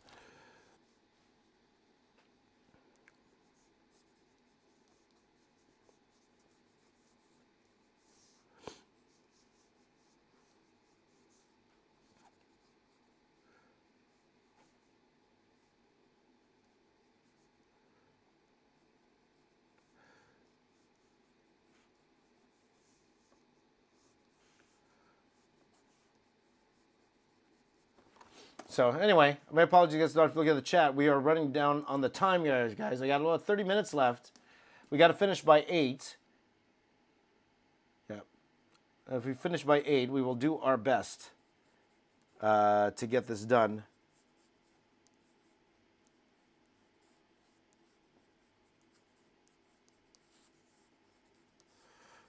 If I have to add another piece of paper to this, guys, I will.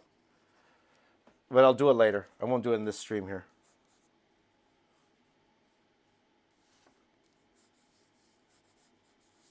Okay. We're going to get going here. Why do I only have 30 minutes? Because I do have a hard out at 8 o'clock, guys. I have a hard out at 8, especially Mondays. I go to work on Mondays. You guys know I work for a media company. I do that Mondays and Tuesdays, so I have to go to work, guys. Got to go to work.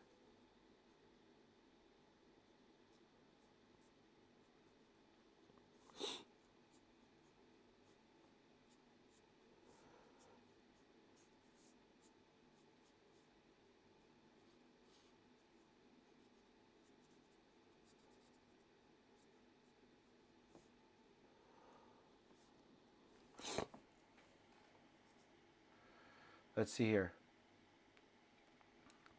You're talking about the Kuberts there. Richard says Adam and Andy Kubert as well are huge as well as like their father was. Yep, that's a legacy right there. The thing with the Kuberts, again, when I was younger, that was the dream. To go to the Kubert School of Art. Talk about a place to learn the craft. If you were able to get in,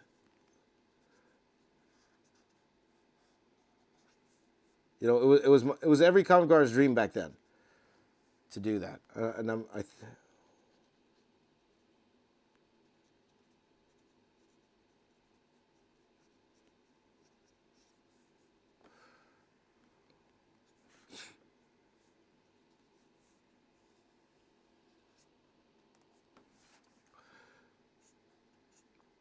But their school is still going strong. I believe both of them, they all still teach at that school. Like, of course, everyone's much older now these days.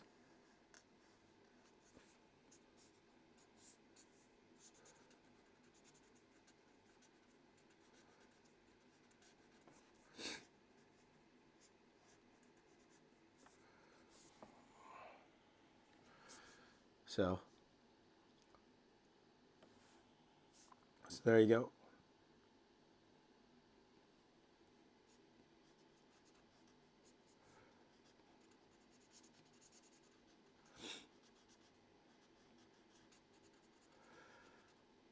Yeah, but love the Kubert's work. And again, guys, that's who you're competing with. That's your competition. They're going for the same jobs. Now, again, I'm only talking about the top tier Marvel jobs. This is what I'm talking about, right? If those guys are working for work, they're getting the job, right? They're getting the job. It's very rare you're going to get a top tier Marvel job, like on the top tier books, like Avengers and all that stuff, without proving yourself. So you would probably never get that out of the gate. You wouldn't get that your very first job. Okay, you're going to do a fill-in of the Avengers book. No, most likely not. Okay, you'll probably get like a smaller title, a title that they're behind schedule on, that they're trying to get out. Every artist they contacted in their Rolodex is busy, and and they're going to give you a shot. That's what happened to me.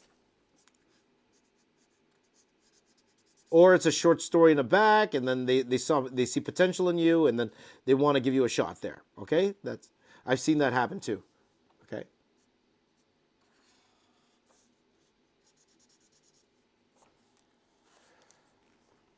Well, we're naming all these big artists, and you're like, man, that's your competition, dudes. You want to work at comics? They're looking for jobs too. Real American wants to go to the Kubert School as well. Yeah, even me, I'd love to go to the Kubert School. Yeah, the competition, man.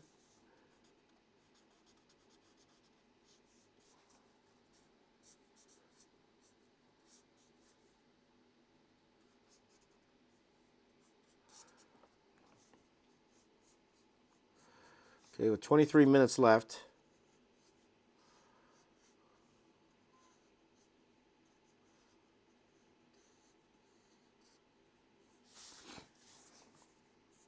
Okay, 22 minutes left, guys. Oh, guys, I think Kevin Feige was trying to call me. I think. I think Kevin Feige was trying to call me, but I'm using my regular phone for the stream. So that's, maybe they're here already. Just give me a second, guys. Hold on 1 second here. I think someone was trying to call me.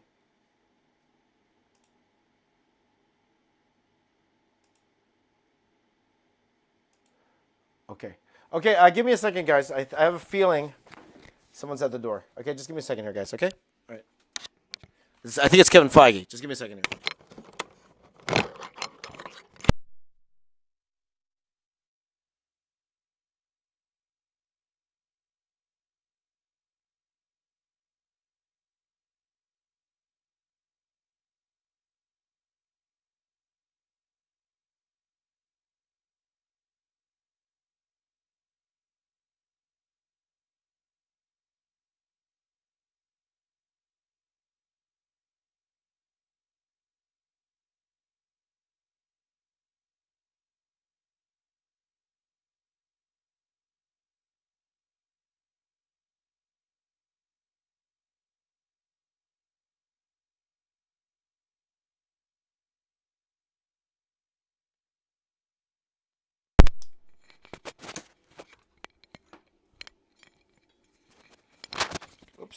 Sorry, guys. My apologies. Kevin Feige was at the door.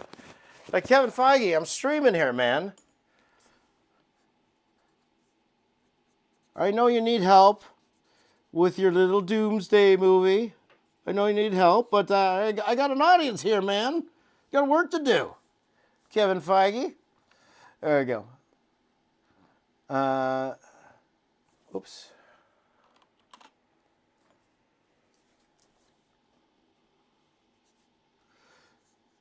So I've never heard of that school. So if you look up the Joe Kubert School, and again, guys, of course they change with the times. Like, they're not just comic books, but I believe they also do animation as well, and all of that. So, and I always say this about school, guys. School, if you need school, I needed school personally because it helped me get the job done, to be accountable, to give me deadlines. That's why I needed school, first of all. Kate Scott said it was DC at the door. Yes. They come to the door all the time, DC.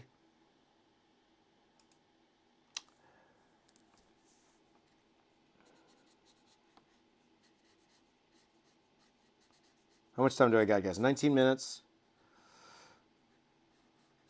And again, guys, I do have the hard out because I have a lot of things I need to get done today. So I only have this amount of time to stream. Again, my fault. I did want to start the stream a little bit earlier today, but didn't get the chance to. So my apologies, guys. My hope is that won't happen again. I really want to start streaming at 5 a.m. at the latest. But we streamed a little bit later than that. But hopefully we could change that a little bit later on, okay? So Kevin popping by, say what's up. Yeah, he's like, you want to help with this little doomsday movie that we were doing here? Like, oh, man. Like, Kevin, again? Ah. James will save them the Marvel Universe. There you go. Okay, the Senos will draw Jim Lee's Wildcats next. Love Wildcats. Absolutely love Wildcats. And again, I would love to see it. So for all of you guys here, and I said we were going to do this in this stream. My apologies, guys. I don't think we have time. I said we would go look at the chat or look at the Discord. During the stream. My apologies, guys, because I don't have much time. I need to still draw Johnny Storm here. So most likely we won't do that in this particular stream, but we will do that tomorrow for sure, okay? Now, if you guys want to see your artwork on my channel, you guys want to help me provide content for my channel, join the Discord, okay? Join the Discord. If you are watching on YouTube, Twitch, you're watching on X, if you're watching on Facebook, the link is in the description to join the Discord, okay? I would love to have you guys join the Discord if you get the chance.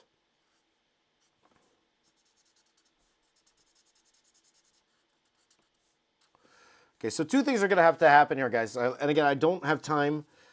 So either I'm going to tape a piece of paper here to complete his arm so I could join the pieces together, or I'll be able to cover it. And that's probably most likely what's going to happen. I'll be able to cover this with another character that's going on the top there. So that's most likely what's going to happen. But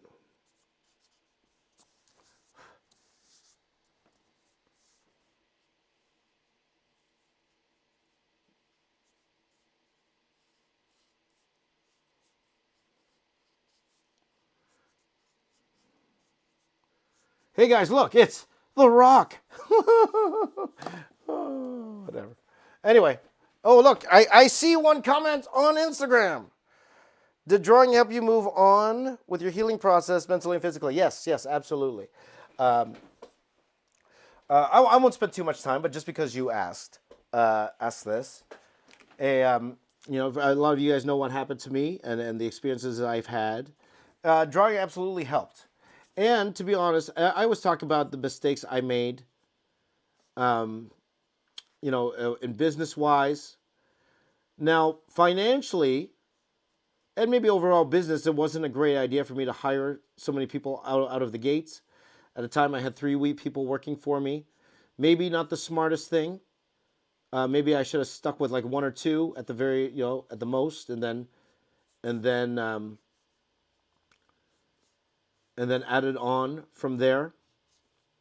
You know, so again, live and learn with that type of stuff. I think that actually hurt me a lot in my business, but what it did do was it got me back working consistently again. To have people coming over every day, to have workers coming over every day, and it's people I like, great people, wonderful people that I like, coming here every day, pushing me to work, laughing, smiling.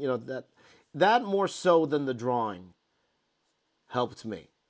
Helped me was the fact I had people here that not were just workers. Like some of them were, like for example, my buddy Mark Michael. You guys know Mark Michael. He's appeared in some of my videos. My best friend for ages.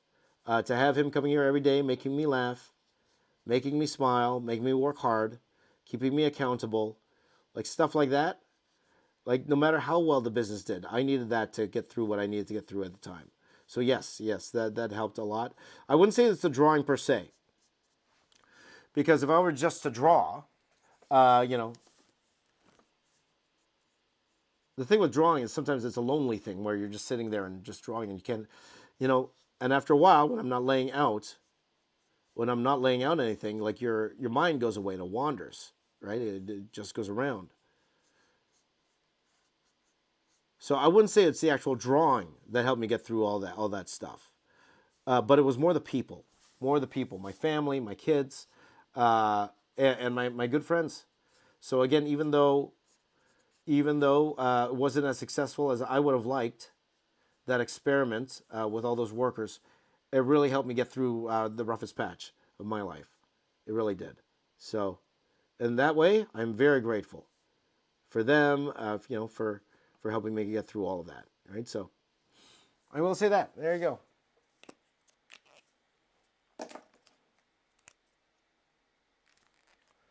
So, just because you asked, that is my reply to that.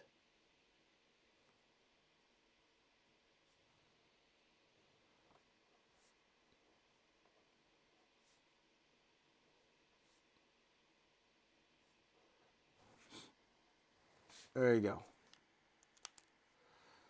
go. Giant Pigeon says, just popping in, Mr. Fantastic looks dope. Thank you, my friend. I appreciate that.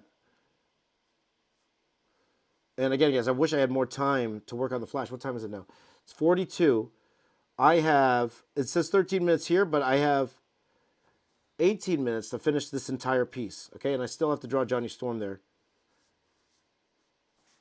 in the top. So there might come to a point where I'm just going to call this. Probably sooner. I have 12 minutes left on this particular piece, but on this section of the piece, but I might stop a little bit earlier just to make sure that Johnny is touched. Johnny's going to be very small. He's going to be the smallest character here. So my apologies if he's going to be your favorite playable character, because he's going to be small in this piece. But, we got to do what we got to do. We got to finish the deadline. So there you go. Kevin asked, which was your better company to work for, Marvel or DC? Very, very comparable. I will say that. Both pay on time when you expect it. Both had amazing editors. And of course, they swap editors, right? You have editors that work for both companies. Amazing editors. The workflow is amazing. Like I've never had any problems working with either company. So it's hard for me to say. I think they're equal. And I know it might sound like a little cop-out, but it's true. It was very equal working for them. Now, I did mention before about the royalties. Like, even to this day, I still get royalties from DC. But then again, it's because I worked on the higher tier books at DC where they keep getting reprinted. If they keep getting reprinted, you still get royalties from them. So I don't think I get any royalties from my Birds of Prey run, but I do from my Wonder Woman run, because it was written by the amazing Greg Rucka, who's a very prolific writer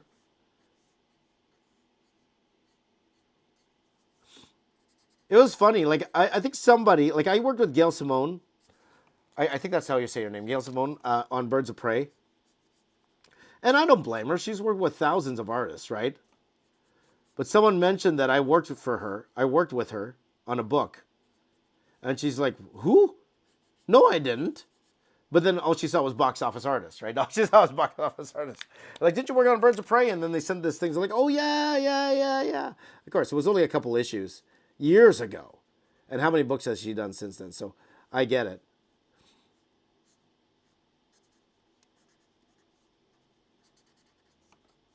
Okay, guys. We are going to move on. Again, I wish I could work more on the thing right now, but we got to get Johnny in. Got to get Johnny in. So I'm going to...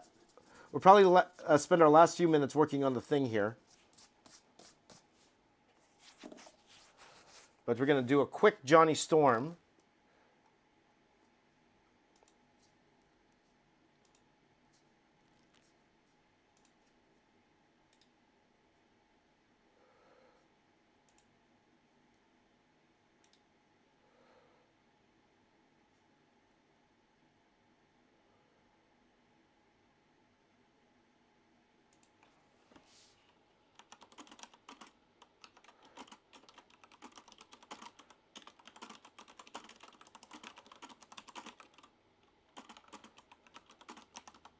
Is it snowing outside, guys?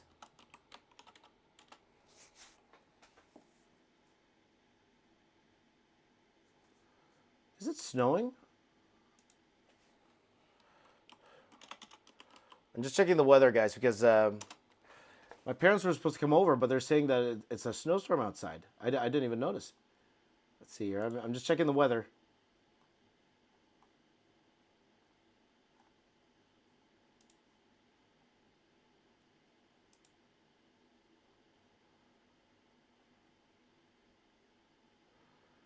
Okay, you guys, just give me a second here. I'm just going to go check outside.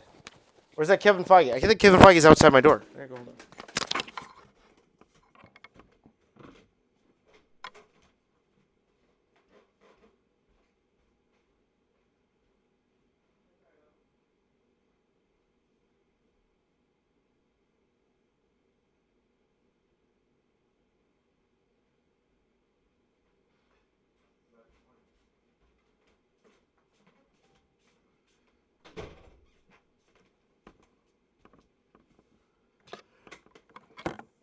Might be just where my parents live.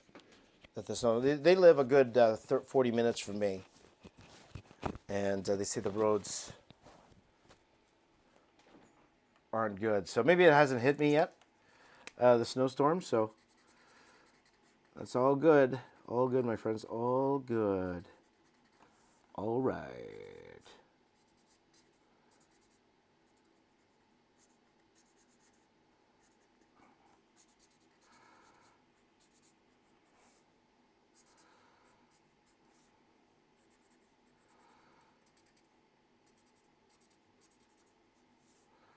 Oh, okay. I was supposed to draw Johnny Storm, guys. We only got... All right. So, let's draw Johnny Storm. I just want to see what his outfit looks like. It would have been easier before. Because before, I could just draw Johnny Storm and he's just like this thing on fire. But now...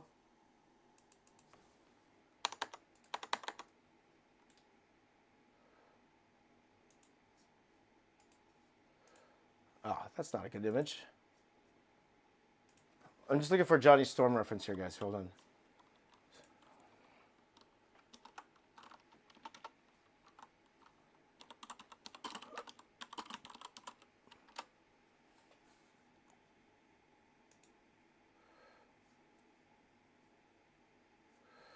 Yeah.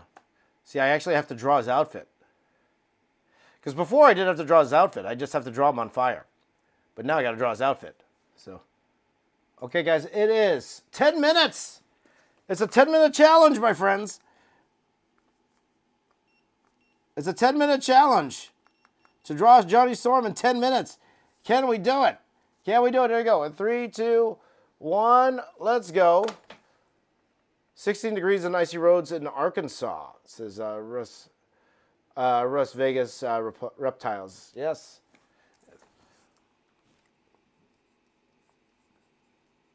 So again, guys, it's not going to be the craziest pose in the world. We only got 10 minutes.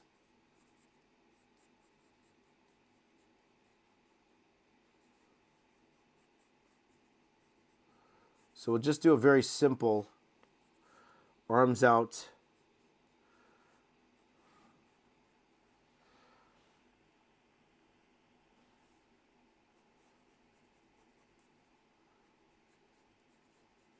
Or maybe we'll do the arm bent. Yeah, we'll just do the arm bent. It's the easiest. And then the other part is getting the costume detail right.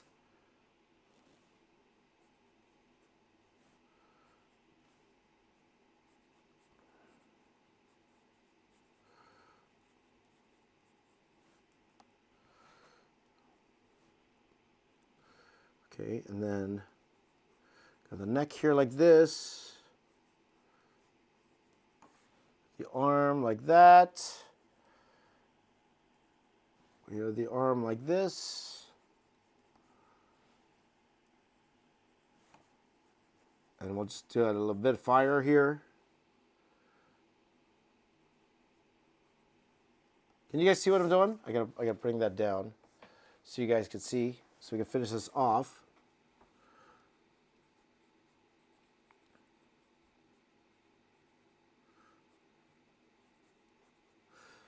So by the way, I was on Instagram this whole time. I actually have a lot of editors and stuff who follow me.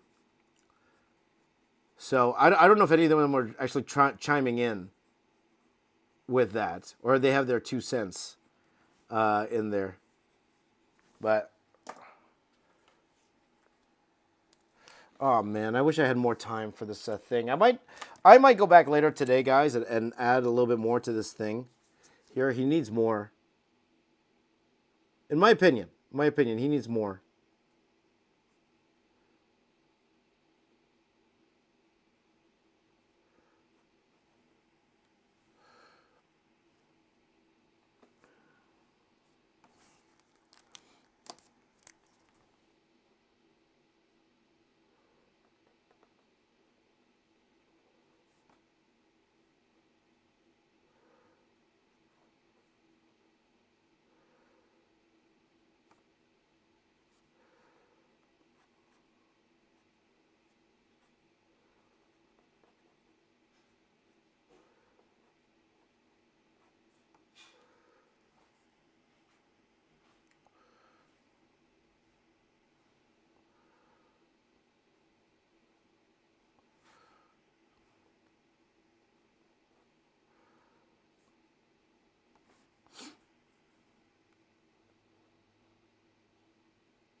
So guys, I'm quiet because we don't have time. We don't have time here. We got to finish this off.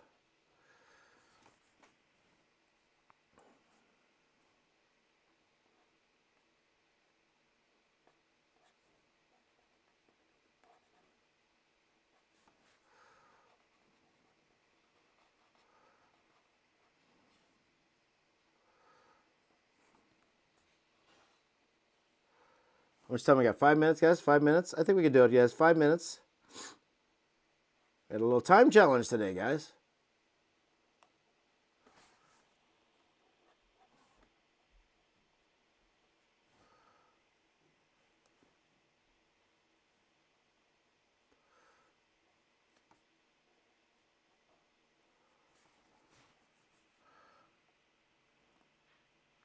I'm just trying to see his other arm. I can't see his other arm.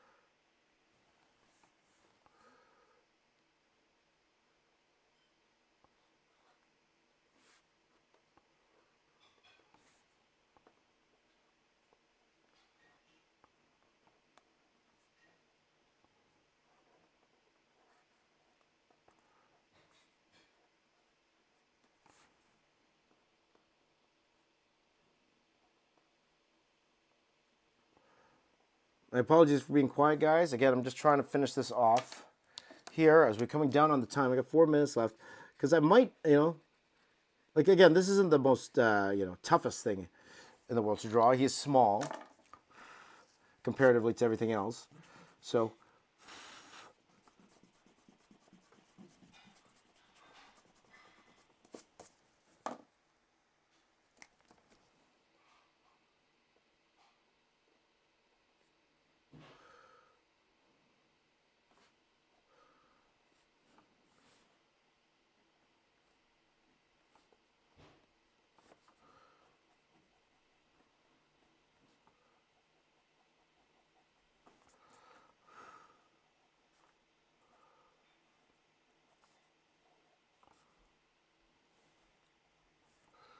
all right.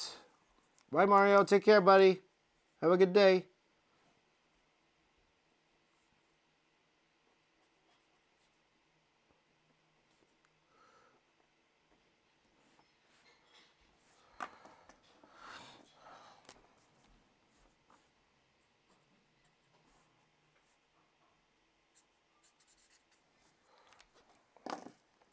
Okay, I think we're okay, guys. I think for the most part, this is okay. It's passable. It's one of those things where, of course, if I had more time,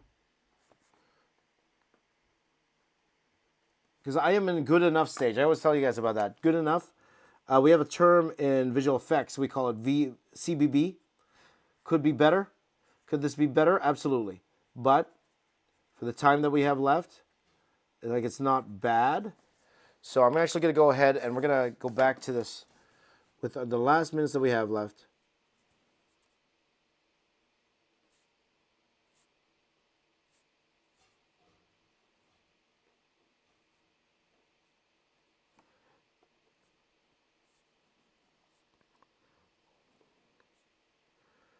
Going to go back here and then add just a little bit more detail to the thing.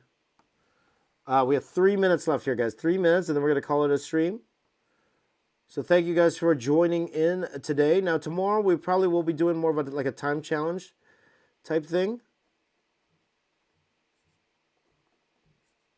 So we will see, guys. Okay, we will see.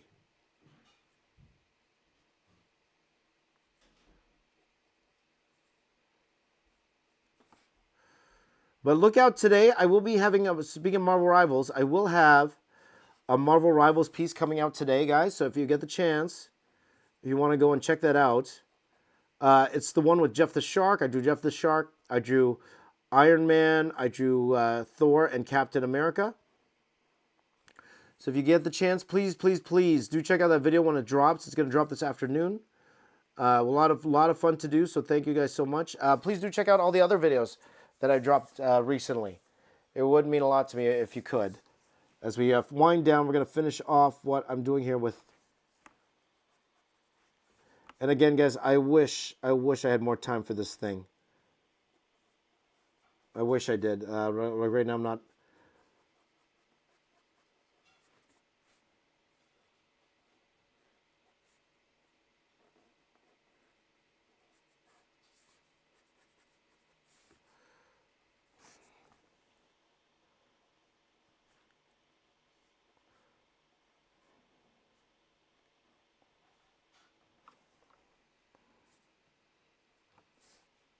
Yeah, I wish I could do more.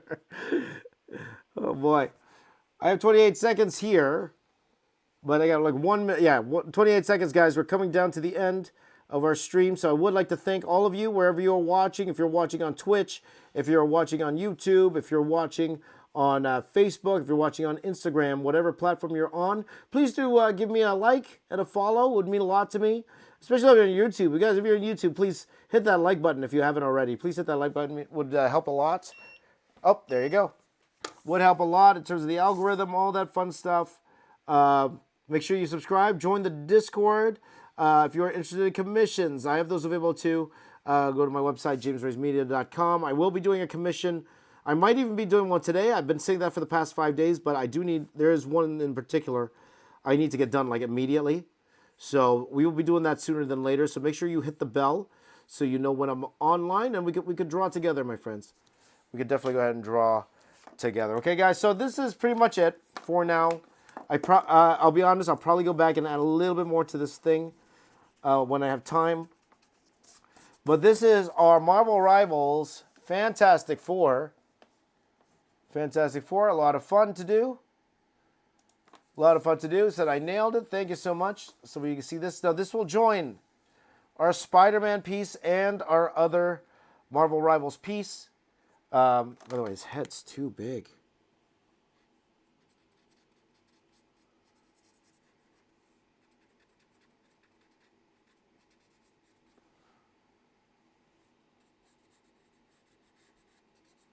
Sorry, guys. I see something like I need to fix it. I need to fix it.